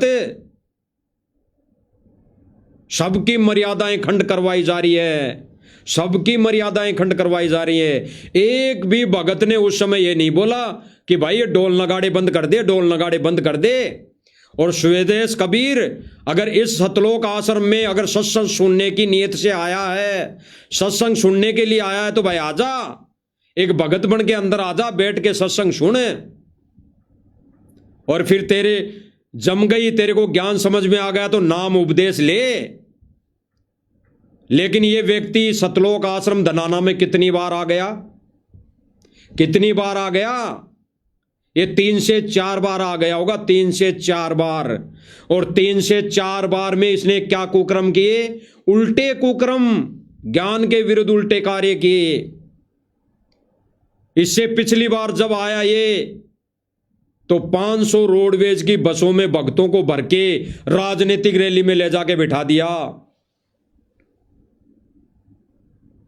तो जब कोई ऐसा व्यक्ति नाम उपदेश लेने की नीयत से आ ही नहीं रहा, सत्संग सुनने की नीयत से आ ही नहीं रहा, भगत बनने के लिए आ ही नहीं रहा, तो ऐसे लोगों की सतलोक आश्रमों में क्यों एंट्री हो रही है, क्यों एंट्री दी जा रही है? बता दीजिए। तो इन लोगों की ढोल नगाड़ों के साथ जैसे इनकी बेटी घर पे आ गई हो, ऐसे वीरेंद्र स्वागत करके गोद में उठा के इसको अंदर ले जा रहा है। और जो भगत मर्यादा में रह के भक्ति कर रहे हैं, उनकी आश्रमों से नो एंट्री, गुरुजी का आदेश आ गया, पीला पर्चा, वो कंप्यूटर में पीले पर्चे भर रखे हैं, एक भगत की सेवा लगा रखी है, बना दे, नो एंट्री की जाती है, मर्यादाओं का पालन नहीं करता। कौन सी मर्यादाओं का पालन नहीं किया भाई? कौन सी मर्यादाओं के पालन में आ रहा है? ये हुक्का पाड़, ये ढोल नगाड़े के साथ ये आश्रमों में एंट्री दी जाती है, वो कौन सी मर्यादा में है? बता दीजिए, आगे देख लीजिए कि अब क्या होगा। तो ऐसे समय में एक किसान मसीहा बन के, जैसे कभी सर छोटूराम जी किसान, ढोल नगाड़े रुक रहे नहीं है भाई और बहनों, इनके ढोल नगाड़े रुक रहे नहीं है। ये कह रहे हैं उस गिरावड़ गांव में, गिरावड़ था, कौन सा गांव था जिसमें वो नचनियां नाच रही थी, उन माता बहनों को नचाया गया था और वहां पर 2 बहनों को बिठा दिया गया और फिर अपनी वाहवाही के तौर पर, अपनी मान बढ़ाई के चलते संगत में आदेश पारित किया, पोस्ट डाली गई कि देखो संत रामपाल जी के मिशन में नाच गाना, ये ढोल नगाड़ा बजाना वर्जित है, इसलिए बहनों को बिठा दिया।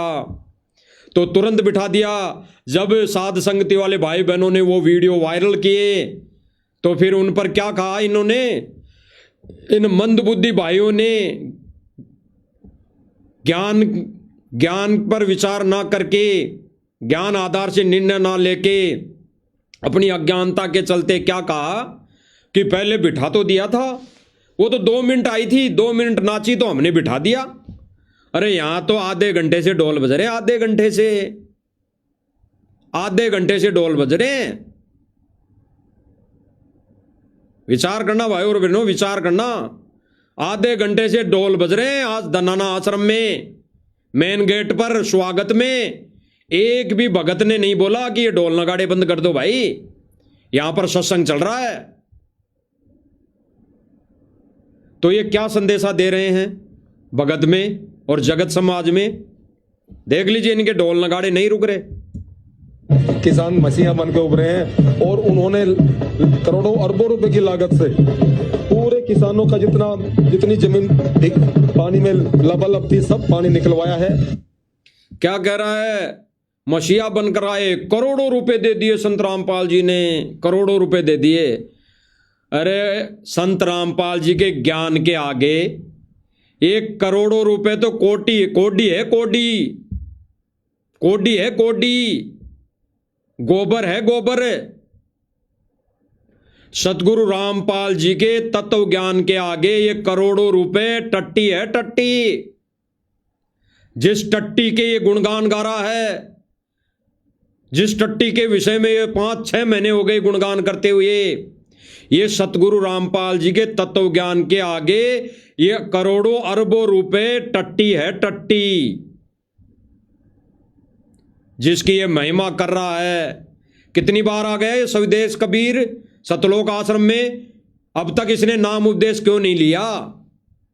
क्या इसको ज्ञान समझ में नहीं आया? जब इसको ज्ञान समझ में नहीं आया तो इसके आश्रम में नो एंट्री होनी चाहिए, इसको एंट्री नहीं देनी चाहिए। जो व्यक्ति 2 बार 5 बार आश्रम में आ गया और फिर भी उसके समझ में नहीं आई और आश्रम में आता है और राजनीतिक बातें करता है, राजनीतिक दृष्टि से आता है, अपनी और ही कोई मनसा लेके आता है, तो उसकी नो एंट्री होनी चाहिए, उसकी एंट्री नहीं होनी चाहिए।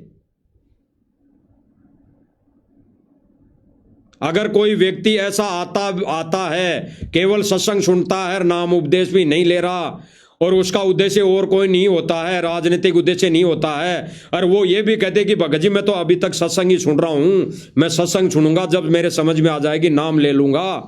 उसके अलावा अगर और कोई बातें नहीं करता है, भक्तों को भटकाता नहीं है, भरमाता नहीं है, भक्तों को राजनीतिक रैलियों में ले जाके नहीं बिठाता है, तो बिल्कुल वो ठीक है अपनी जगह। वो चाहे 6 महीने आके सत्संग सुन ले, कोई नो ऑब्जेक्शन, उसकी एंट्री होनी चाहिए, क्योंकि उसका उद्देश्य केवल आत्म कल्याण करवाना है। तब उसके समझ में आ जाएगी जब वो नाम उद्देश्य ले लेगा। लेकिन इन लोगों का क्या मकसद है बता दीजिए? जो ढोल नगाड़ों के साथ स्वागत किया जा रहा है, इन लोगों का क्या मकसद है? ये क्या मकसद लेकर आ रहे हैं? करोड़ों रुपए लेने के लिए आ रहे हैं, करोड़ों रुपए। तो इन जैसे लोगों की आश्रमों में एंट्री क्यों है? क्या सतगुरु रामपाल जी महाराज जी के पास ऐसी प्रार्थनाएं नहीं जारी हैं? बता दीजिए, क्यों नहीं जारी ऐसी प्रार्थनाएं?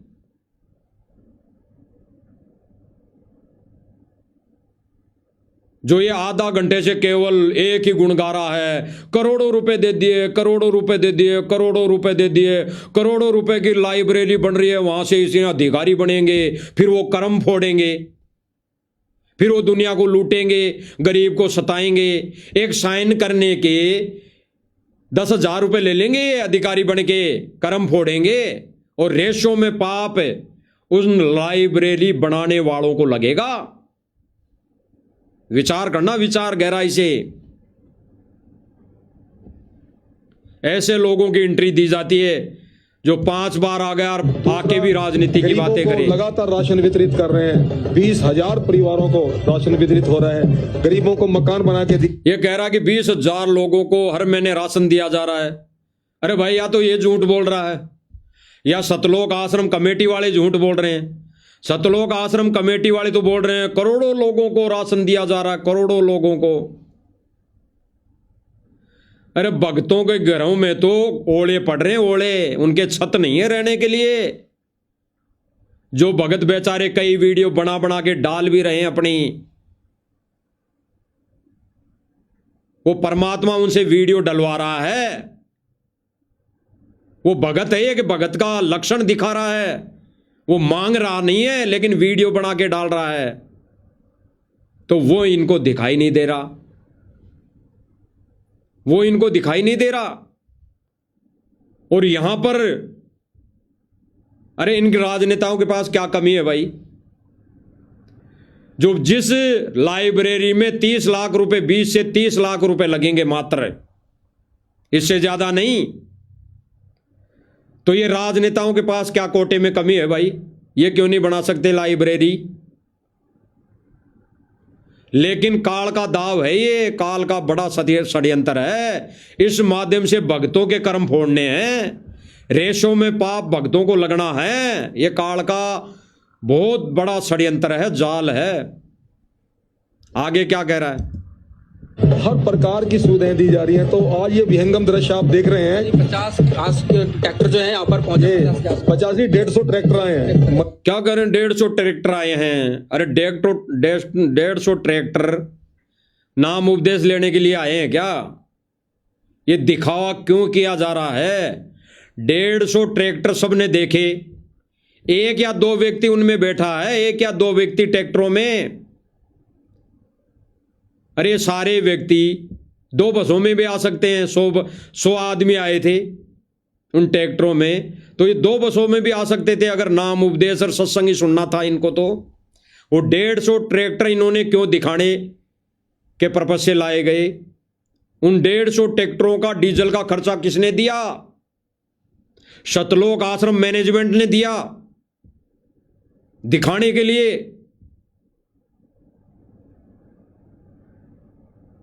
विचार करना भाई और बहनों, विचार। 150 ट्रैक्टर यहाँ पहुंचे पूरे काफले के साथ, और खुशी से गाते हुए, ढोल बजाते हुए आप देख लो, सुन लो।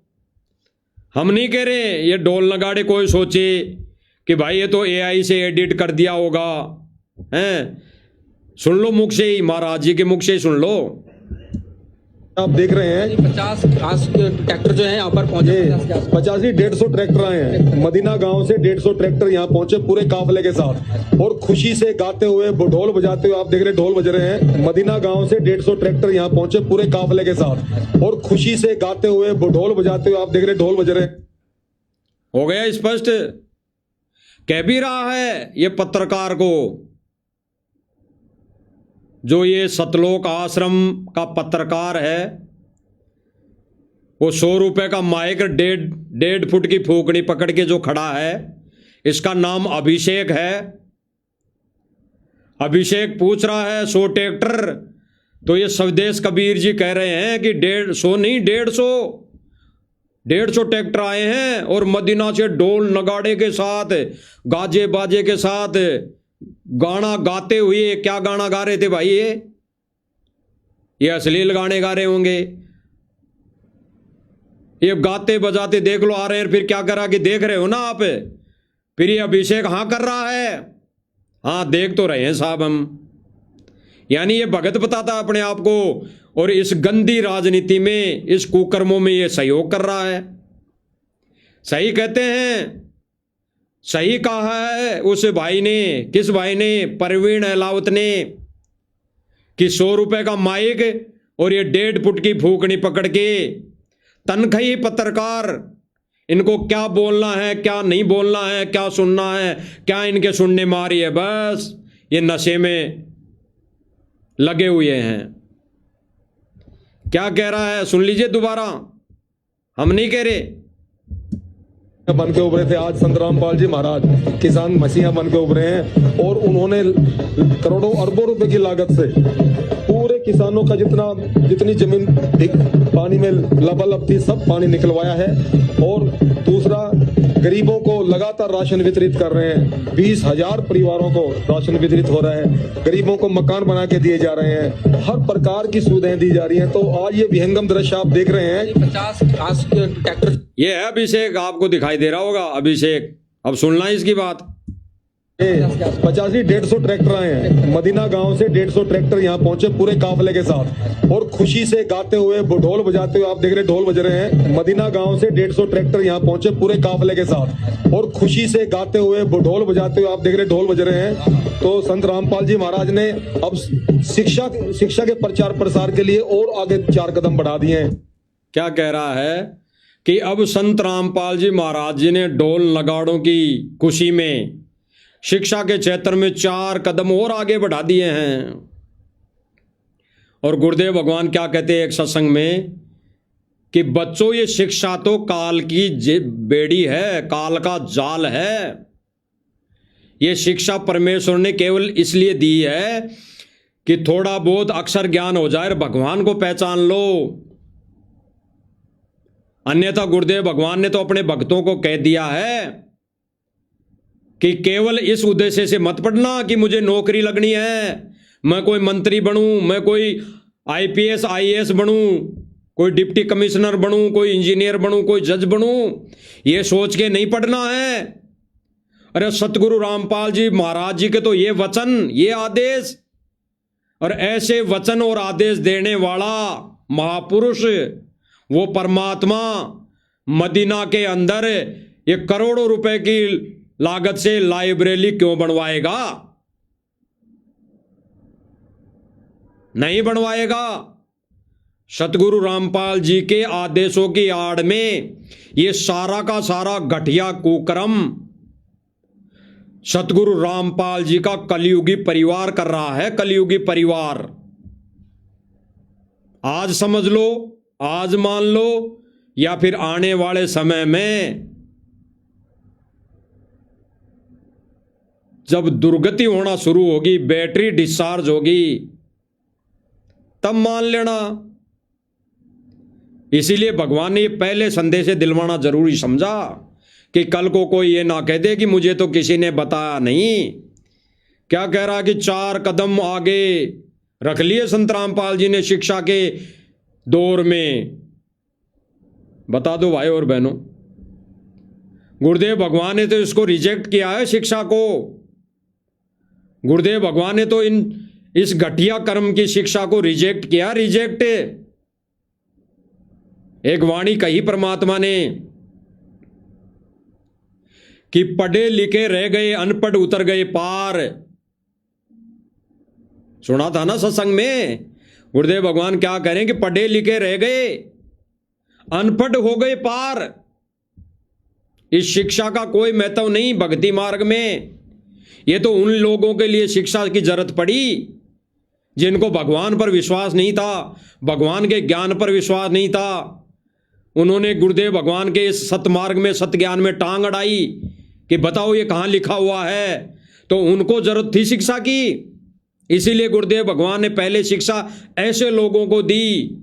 अन्यथा जो भगवान को मान गया, जो सरसी रचना को कानों सुनकर पहचान गया, समझ गया, उसके लिए ये पढ़ाई आवश्यकता नहीं है। पढ़ाई की कोई आवश्यकता नहीं।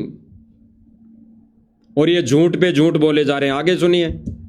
ये मदीना गांव में एक बहुत बड़ी लाइब्रेरी बनेगी जिसमें हजारों किताबें होंगी और कोचिंग की व्यवस्था होगी ताकि हमारे ग्रामीण परिवेश के बच्चे आईएएस बने, आईपीएस बने, डॉक्टर बने, इंजीनियर बने। तो इस व्यवस्था में स्पष्ट हो गया।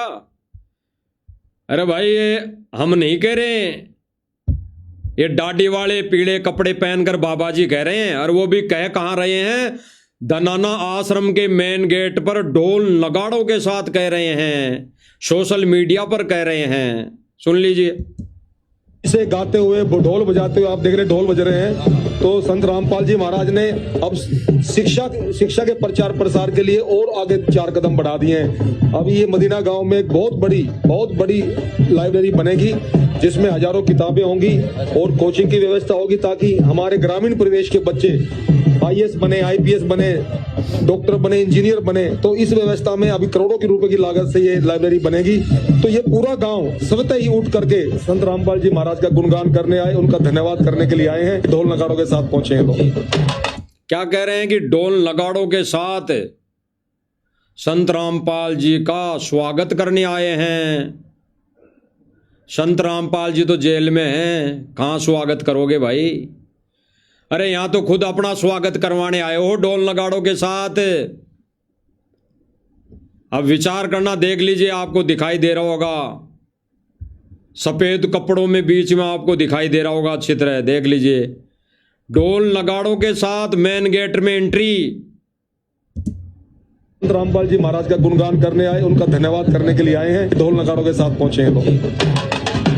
देख लीजिए मेन गेट में एंट्री। सतलोक आश्रम में स्वदेश कबीर करके जो अध्यक्ष है, प्रदेश अध्यक्ष है, डीएस समाज डीएसए के प्रदेश अध्यक्ष है और चेयरमैन प्रदीप मलिक जी है जो आज यहाँ पर ढोल नगाड़ों के साथ एंट्री है भाई और बहनों। ढोल नगाड़ों के साथ आश्रम के अंदर एंट्री है, यानी कुल मिला के आश्रम के अंदर ढोल नगाड़े बजना शुरू हो चुके हैं। ढोल नगाड़े बजना, राजनीतिक लोगों की, राजनेताओं की ढोल नगाड़े बजाकर स्वागत किया जा रहा है।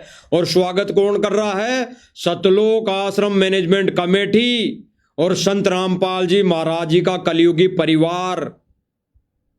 अब कोई कहे कि भाई कलयुगी परिवार कहाँ है, तो थोड़ा देख लीजिए। समाज डीएसए के प्रदेश अध्यक्ष है और चेयरमैन प्रदीप मलिक जी है। ये आपको दिखाई दे रहा होगा थोड़ा सा वाइट टोपी, सफेद टोपी, सफेद जैकेट। यह है वीरेंद्र सतगुरु रामपाल जी महाराज जी का कलयुगी परिवार। सांसारिक तौर पर कलयुगी बेटा, वो भी बड़ा। क्या नाम है? वीरेंद्र, जिसके अभी दनाना आश्रम में नारे लगे थे, भक्तों ने नारे लगाए थे, बोले वीरेंद्र महाराज की जय, ऐसे नारे लगे थे। वही वीरेंद्र महाराज है ये। ढोल नगाड़ों के साथ इस स्वदेश कबीर की सतलोक आश्रम में एंट्री करवा रहा है।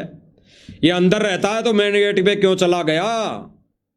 इसका समर्थन था ढोल नगाड़ों में। आगे देखिए। सतलोक आश्रम में पहुंचे हैं।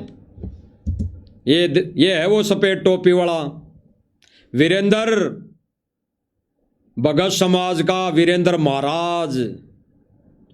वीरेंद्र महाराज अगर भगतों नहीं जागे ना, अगर ऐसे ही आंख बंद करके सो गए तो एक दिन महाराज कहना पड़ेगा, महाराज मानना पड़ेगा इसको।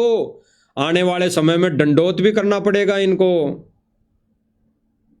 विचार करना गहराई से, विचार करना। जिन्होंने बरवाला कांड करवाया, मुख्य दोषी, सबसे बड़े मुख्य दोषी है ये सतगुरु रामपाल जी का कलयुगी भाई महेंद्र दास, सतगुरु रामपाल जी का कलयुगी बेटे दोनों वीरेंद्र और मनोज बरवाला कांड के मुख्य दोषी है। मुख्य दोषी, मुख्य षड्यंत्रकारी। इनका नाम लिस्ट में जारी होगा अब आने वाले समय में, फोटो सहित प्रत्यक्ष में प्रमाण दिखाया जाएगा। इनका वो कुक्रम दिखाया जाएगा। देख लीजिए। जैसा कि आपने सुदेश कबीर अच्छी तरह देख लीजिए। विचार सुने, जैसा कि उन्होंने बताया कि संत रामपाल जी हाथ मिला रहा है, गले मिल रहा है। देख लीजिए, आपको दिखाई दिया होगा, एक व्यक्ति है कोई, उसको गले लगा रहा है, हाथ मिला रहा है। जगत वालों को ढोल नगाड़े के साथ, गाजे बाजे के साथ आश्रम के अंदर एंट्री, और भक्तों को लठों के साथ, तलवार के साथ, लात घूंसों के साथ, पीले पर्चे के साथ, गुरुद्रोही की फीत लगा के नो एंट्री। बताओ भाई और बहनों, विचार करना, गहराई से विचार करना। आगे देखिए, द्वारा करोड़ों रुपए की लागत से अच्छी तरह देख लीजिए, अच्छी तरह देख लीजिए। सतलोक आश्रम कमेटी से जुड़े भक्तों के वीरेंद्र महाराज जी को अच्छी तरह देख लीजिए। जैसा कि उन्होंने बताया कि संत रामपाल जी महाराज के द्वारा करोड़ों रुपए की लागत से मदीना गांव में एक लाइब्रेरी बनाई जा रही है। उस खुशी में 150 ट्रैक्टरों के साथ में जो है संत रामपाल जी महाराज धन्य हो गए साहब, ये तो सतलोक आश्रम वाले तो 150 ट्रैक्टर सतलोक आश्रम में आ गए, ये तो धन्य हो गए, इनके तो भाग जाग गए। ये ट्रैक्टरों में बैठकर सतलोक जाएंगे, ये ट्रैक्टरों में बैठ के सतलोक जाएंगे, इनके तो भाग्य उदय हो गए, इनके तो पट वो बंद द्वार खुल गए। बताओ भाई और बहनों, ये 1.5 फुट की फूकनी पकड़ के क्या गा रहा है, क्या कह रहा है, 150 ट्रैक्टरों के साथ, 150 ट्रैक्टरों के साथ। ये भी बोल दे ढोल नगाड़े के साथ स्वागत किया गया। बज तो रहे हैं, सब भाई बहन सुन तो रहे हैं, बज रहे हैं। जैसा कि आपने सुदेश कबीर जी के विचार सुने, जैसा कि उन्होंने बताया कि संत रामपाल जी महाराज के द्वारा करोड़ों रुपए की लागत से मदीना गांव में एक लाइब्रेरी बनाई जा रही है। उस खुशी में कहाँ आ गए भाई और बहनों, ये आश्रम के अंदर आ गए। विचार करना, ये ढोल नगाड़े कोई रोड पर नहीं बज रहे, ये ढोल नगाड़े कोई दनाना गांव में नहीं बज रहे। इतनी स्पष्ट आवाज आ रही है आपको, तो ये कहां बज रहे होंगे आप खुद विचार कर लेना। और जो जो भाई बहन उस समय दनाना आश्रम में मौजूद थे और जिनकी उस समय जीभ कट गई थी और किसी ने इसका विरोध नहीं किया, उनको भी पता है कि ढोल नगाड़े आश्रम के अंदर बजाए जा रहे थे। के साथ में जो है संत रामपाल जी महाराज का धन्यवाद। ये लो, आपको दिखाई भी दिया होगा, दास भी नहीं देख पाया था, देख लीजिए अच्छी तरह, आपको ढोल नगाड़े वाला बगल में दिखाई देगा, इस वीरेंद्र महाराज के बगल में दिखाई देगा ढोल नगाड़े वाला, देख लीजिए।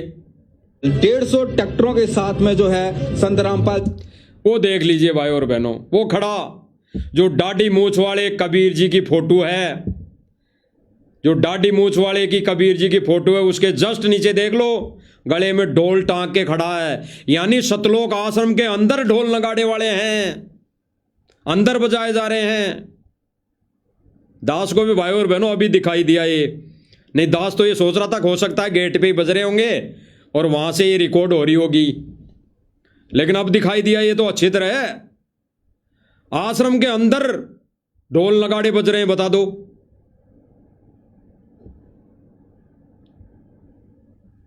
विचार करना भाई और बहनों, विचार करना गहराई से। करोड़ों रुपए की लागत से मदीना गांव में एक लाइब्रेरी बनाई जा रही है। उस खुशी में 150 ट्रैक्टरों के साथ में जो है संत रामपाल जी महाराज का धन्यवाद करने आज यहाँ पर दो है, दो ढोल वाले, दो बड़ी बात है। ढोल वाले भी दो हैं, अच्छी तरह दिखाई दिए हैं। अब भाई और बहनों विचार करना, ढोल नगाड़े के साथ इन राजनेताओं की एंट्री और फिर आलीशान ऑफिस के अंदर इनको बिठाया गया है। क्यों भाई? अगर ये सत्संग सुनने आए हैं तो इनको सत्संग पांडाल में क्यों नहीं ले जाया गया? सीधा का सीधा तुरंत पहले भगत भी तो आते ही सत्संग पंडाल में जाते हैं, वहां जाके दंडोत करते हैं। क्यों नहीं लेके गए इनको सत्संग सुनाने के लिए? क्यों नहीं वहां पर जैसे भगत बैठे थे नीचे दरी बिछा के वैसे इनको बिठाया गया? इनको सोफा सेट क्यों दी गई? अगर ये सत्संग सुनने के उद्देश्य से ही आश्रम में आए थे, ये भगत बनने के उद्देश्य से आए थे, ये ज्ञान समझने के उद्देश्य से आए थे, तो फिर इनको सोफा सेट क्यों दी गई? इनको काजू बादाम क्यों दी गई? बता दीजिए। और आपको दिखाई दे रहा होगा पीले कपड़े के बगल में लाल कपड़े, लाल कपड़े के बगल में सफेद कपड़े, वही है वीरेंद्र, वही बैठा है वीरेंद्र। विचार करने वाली बात है भाई और बहनों, गहराई से चिंतन मनन करने वाली बात है। सतलोक आश्रम में राजनेताओं की एंट्री, यानी सतलोक आश्रमों को राजनेताओं के अड्डे बना दिए गए। ढोल लगाड़े के साथ आओ, नाच गाने के साथ आओ, ऑफिस में बैठो, सोफा सेट पे मजे लो, बर्फी काजू बादाम खाओ और करोड़ों रुपए लेके चल दो। गहराई से विचार करने की बात है भाई और बहनों, गहराई से विचार चिंतन मनन करने की बात है। ऐसे लोगों को तो आश्रम की तरफ अगर मुंह कर के भी खड़ा हो उसको भी कह दे भाई सत्संग सुनना तो चल, नहीं तो यहां से चल। ऐसे लोगों का तो मुंह भी आश्रम की तरफ नहीं होना चाहिए। ऐसे राजनीतिक व्यक्तियों का तो आश्रम में क्या उस गांव में भी एंट्री नहीं होनी चाहिए, अगर वो गांव उपदेशी बन चुका है तो यहां लग्जरी ऑफिस में लग्जरी सोफा सेट पर भक्तों के दिए हुए दान के ऊपर बैठे हैं। ये भक्तों के दिए दान से सोफा सेट आए, भक्तों के दिए दान से ये एसी रूम बना। इस एसी रूम के अंदर गुरुदेव भगवान की फोटो लगी है और इनके दाढ़ी मूंछ वाले कबीर की भी फोटो लगी है। उसी रूम के अंदर ये लोग जूते चप्पल पहन के बैठे हैं, जूते चप्पल पहन के बैठे हैं। और भगत बेचारा जूते चप्पल जूता घर में जमा करा के अंदर जाके कोई भगत से ये पूछ लें कि भगत जी राजनेताओं का यहाँ का काम, ये राजनेता क्यों आए हैं, तो उसके ऊपर लट लेके भगेंगे, उसको आश्रम से निकाल देंगे, आधे घंटे में पीला पर्चा निकाल देंगे कि ये भगत से कोई संपर्क नहीं रखेगा, ये मर्यादा में नहीं है, ये गुरुद्रोहियों के संपर्क में है। इन्होंने एक 3 इक्वेशन अपना रखे हैं, 3 इक्वेशन इन्होंने संगत में भ्रमणा फैला रखी है। कोई भगत इनसे सवाल कर ले, वाजिब जायज ज्ञान आधार से सवाल कर ले, तो इन्होंने भक्तों को 3 क्वेश्चन पढ़ा रखे हैं। कौन से? इस भगत से संपर्क नहीं करना है, 1, ये भगत मर्यादा में नहीं है, 2, ये भगत गुरुद्रोहियों के संपर्क में जा चुका है, 3, इन्होंने केवल ये 3 पट्टी पढ़ा रखी है, 3 पट्टी। इसके अलावा और कोई इनके पास कोई ज्ञान नहीं है। यही सबसे बड़ा ज्ञान है इनके पास, बस सबसे बड़ा ज्ञान इनके पास यही है। ये भगत मर्यादा में नहीं है, ये भगत से संपर्क मत रखो, इसकी शक्ल नहीं देखनी है, ये भगत गुरुद्रोहियों के संपर्क में आ चुका है, बस ये 3 पट्टी पढ़ा रखी है। यही ज्ञान है इनके पास। और इनका ज्ञान देख लो, राजनेताओं को ढोल नगाड़े के साथ सोफा सेट पर एंट्री, जूते पहनकर काजू बादाम खिलाए जा रहे हैं और भक्तों को डंडे खिलाए जा रहे हैं, डंडे मारे जा रहे हैं। आगे देखिए। विचार करना भाई और बहनों। अब गुरुदेव भगवान क्या कह रहे हैं? गुरुदेव भगवान क्या कहेंगे कि और बात तेरे काम ना आवे, तू संतो शरण लाग रहे।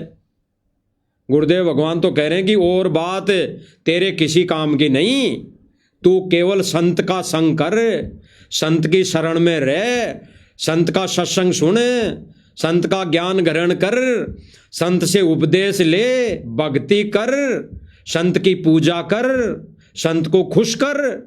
और ये लोग क्या कर रहे हैं? ये राजनेताओं को खुश कर रहे हैं, ढोल नगाड़े बजा बजा कर, माता बहनों को नचा नचा कर। ये राजनेताओं को खुश कर रहे हैं, ढोल नगाड़े बजा बजा कर, काजू बादाम खिला कला कर। और गुरुदेव भगवान क्या कह रहे हैं? सुन लीजिए, देख भी लीजिए इनके कुकर्म, और गुरुदेव भगवान क्या कह रहे हैं।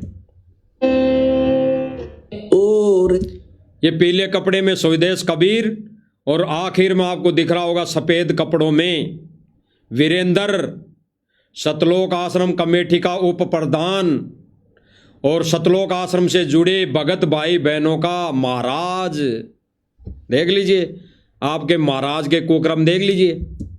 तेरा काम न आवे, संतों शरण लागे। देख लीजिए क्या कर रही है। के सोवे गफलत में। विचार करना भाई और बहनों, विचार करना, ये क्या कर रहे हैं। गुरु जी कह रहे हैं कि और बात तेरे काम ना आवे, तू संतो शरण लाग रहे। यानी जैसा संत कहे वैसा ही कर। ये राजनीति, ये कुकर्म, ये घटिया कर्म मत कर। राजनेताओं के आश्रम में एंट्री मत कर। इसीलिए भाई और बहनों, सतलोक आश्रम में भक्तों के साथ ये कांड होता है, क्योंकि गुरुदेव भगवान का आशीर्वाद नहीं होता है। वहां पर बड़े बड़े कांड ऐसे ही होते आए हैं, और आगे भी परमात्मा की दया नहीं है इन आश्रमों पे, तो ऐसे ही कांड होने की इनकी मनसा है। ये करके छोड़ेंगे। आगे देखिए। न आवे संतों शरण। ये क्या कर रहे हैं? गुरुदेव भगवान तो कह रहे हैं कि और काम तेरे काम, और बात तेरे काम ना आवे, तू संतो शरण लाग रहे। और ये मान सम्मान कर रहे हैं। भाई और बहनों, इन राजनेताओं का आश्रम में आना खुद का आना नहीं है, इन्होंने बुलाया है। और क्यों बुलाया है? इनका मैन मकसद, मैन उद्देश्य क्या था भाई और बहनों? दास आपको मुख जबानी बता रहा है, बाकी आने वाले समय में आपको प्रमाण भी दिखा देंगे। इन राजनेताओं को बुलाकर इन राजनेताओं का सम्मान किया है, आश्रम के अंदर सम्मान किया है। इनको शोल और चद्दर सापा पहना के, पगड़ी पहना के इन्होंने इन गांव वालों का सम्मान किया है, राजनेताओं को सम्मान किया है। अब बताओ भाई और बहनों, क्या ये ज्ञान में मेल है? क्या ये ज्ञान के विपरीत नहीं है? बिल्कुल ज्ञान के विपरीत सारा कार्य है। गिरे के सोवे। देख लीजिए, इन्होंने नाचने वालों को सम्मान दिया, ट्रॉफी दी। देने वाला, ट्रॉफी देने वाला आपको दिखाई दे रहा होगा, वही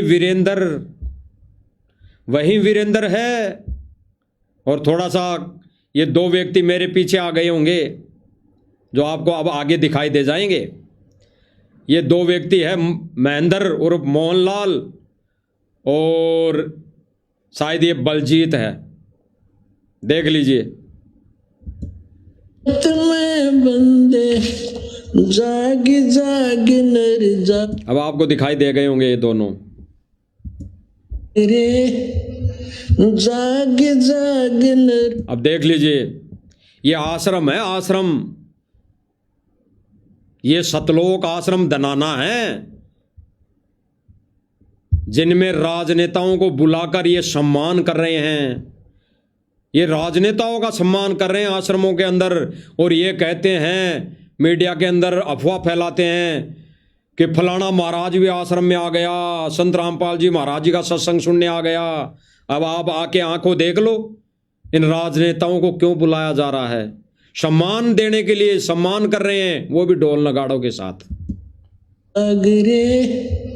जाग जाग नर जाग रे। देख लीजिए। और बात बात तेरे काम न आवे, शोल उड़ा दिया है। संतों शरण लागे, और देख लीजिए और नहीं दिखाई दिया तो के सोवे गफलत में बंदे, जाग जाग नर जाग रे। इन दोनों राजनीतिक व्यक्तियों को शोल उड़ा दिए गए हैं, यानी इनको सम्मान दे दिया गया है, सम्मान कर दिया गया है। सतगुरु रामपाल जी भगवान की आड़ में राजनीति की जा रही है। इन आश्रमों को राजनीतिक अड्डे बनाए जा रहे हैं। इस पंथ को राजनीति की तरफ ले जाया जा रहा है, राजनीति में शामिल किया जा रहा है। विचार करना भाई और बहनों, विचार करना। इसीलिए गुरुदेव भगवान ने संगत में 2 पाठ किए। एक पाठ राजनीति करने में लगा हुआ है और दूसरा पाठ साध संगति वाले भाई बहन केवल और केवल गुरुदेव भगवान की पूजा करने में लगे हुए हैं, गुरुदेव भगवान को खुश करने में लगे हुए हैं, गुरुदेव भगवान की एक एक मर्यादा में 100% रहने की पूरी कोशिश में लगे हुए हैं। तो असली मिशन, असली पंथ सतगुरुदेव रामपाल जी भगवान का अगर कोई मिशन है, पंथ है, तो साध संगति के माध्यम से परमात्मा ने वो चलाया हुआ पंथ है, जिसको आने वाले समय में सत सुकृत नाम के पंथ से जाना जाएगा। नोट कर लेना, आने वाले समय में सत सुकृत पंथ के नाम से इसको जाना जाएगा। और यही असली पंथ सतगुरु रामपाल जी भगवान हजारों वर्षों तक चला के जाएंगे। बाकी तो ये सारे राजनीति में जाएंगे, ये सारे राजनीति में जाएंगे और इनके सिर से सींग भी जाएंगे एक दिन। ये सतलोक आश्रम दनाना है, जिस सोफा सेट पर बैठकर जिस लग्जरी कमरे में इन राजनेताओं को शोल उड़ाकर स्वागत किया जा रहा है इनका। विचार करना भाई और बहनों, विचार करना। गुरुदेव भगवान कह रहे हैं, स्पष्ट कर रहे हैं। एक बार आपको दोबारा थोड़ा सा सुना देते हैं कि गुरुदेव भगवान क्या कह रहे हैं। तेरे काम न आवे, संतों शरण लाग रे, के सोवे गफलत में बंदे, जाग जाग नर जाग रे, जाग जाग नर जाग रे। और बात तेरे काम न आवे, तू संतों शरण लाग रे, के सोवे गफलत में बंदे, जाग जाग जाग नर जाग रे, जाग जाग नर जाग रे। इससे ज्यादा और क्या बताएं भाई और बहनों, क्या बताएं। स्पष्ट कर दिया। अगर भक्तों के दिए दान से कोई लाइब्रेरी, स्कूल, मंदिर, मस्जिद बन रहा है और वहां से पढ़ लिख कर कोई विद्यार्थी, स्टूडेंट, टीचर बन रहा है, या फिर कोई और अन्य पद पर जा रहा है, कोई IPS अधिकारी बन रहा है, कोई राजनीति में जा रहा है, कोई MLA, मुख्यमंत्री, कोई प्रधानमंत्री, सरपंच बन रहा है, और वो ये सारे पद ग्रहण करके अगर कोई कुकर्म कर रहा है तो रेशों में पाप ये लाइब्रेरी बनाने वाले को लगेगा। और इस लाइब्रेरी बनाने में जितना खर्चा आ रहा है और जितने पैसे लगेंगे और जिन भक्तों ने दान दे दिया, रेशियो में पाप उन सभी भक्तों को लगेगा। ये विधान है परमात्मा का विधान। इसलिए भगवान कह रहे हैं, और बात तेरे काम ना आवे, तू संतो शरण लाग रे, जाग जाग नर जाग रे, के सोवे गफलत में बंदे, जाग जाग नर जाग रे।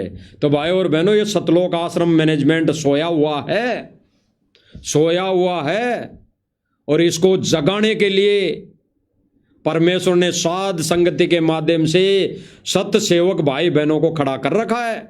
आज मानो ठीक नहीं, आने वाले समय में तो आपको यूं होना पड़ेगा, बहुत बड़ी गलती हो गई, बहुत बड़ी गलती हो गई।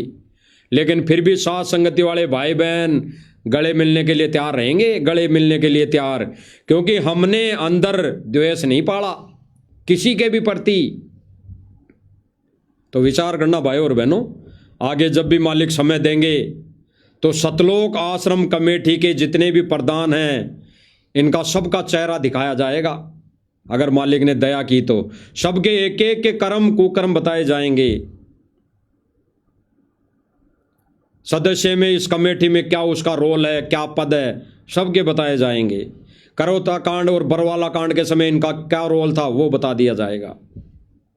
तो भाई और बहनों विचार करना, गुरुदेव भगवान का ये जो मार्ग है, ये सत्य मिशन है, सत्य ज्ञान है, मर्यादा है। सबसे बड़ी मर्यादा बताई गुरुदेव भगवान ने, मर्यादा। गुरुदेव भगवान कहते हैं भक्ति चाहे थोड़ी कर लेना, मर्यादा मत तोड़ना। मर्यादा इस राजनीति के दलदल में मत फंसना। और सतलोक आश्रम मैनेजमेंट और सतलोक आश्रम मैनेजमेंट से जुड़े भाई बहन और ये सतगुरु रामपाल जी का कलयुगी परिवार, बेटा बेटी भाई बंधु जवाई रिश्तेदार, ये सारे के सारे इन सतलोक आश्रमों को राजनीतिक अड्डा बनाने में लगे हुए हैं। तो विचार करना भाई और बहनों, और साध संगति वाले भाई बहन थोड़ा गहराई से चिंतन मनन करके इन संदेशों को उन भाई बहनों तक भेजने का भरपूर प्रयास करें, ताकि गुरुदेव भगवान से आने से पहले पहले कुछ जागने वाली आत्माएं जाग जाएं और गुरुदेव भगवान हमारे ऊपर ऐसी मेहर बरसते रहे। तो लेते हैं गुरुदेव भगवान से इजाज़त। बंदी छोड़ सतगुरु रामपाल जी भगवान की जय हो।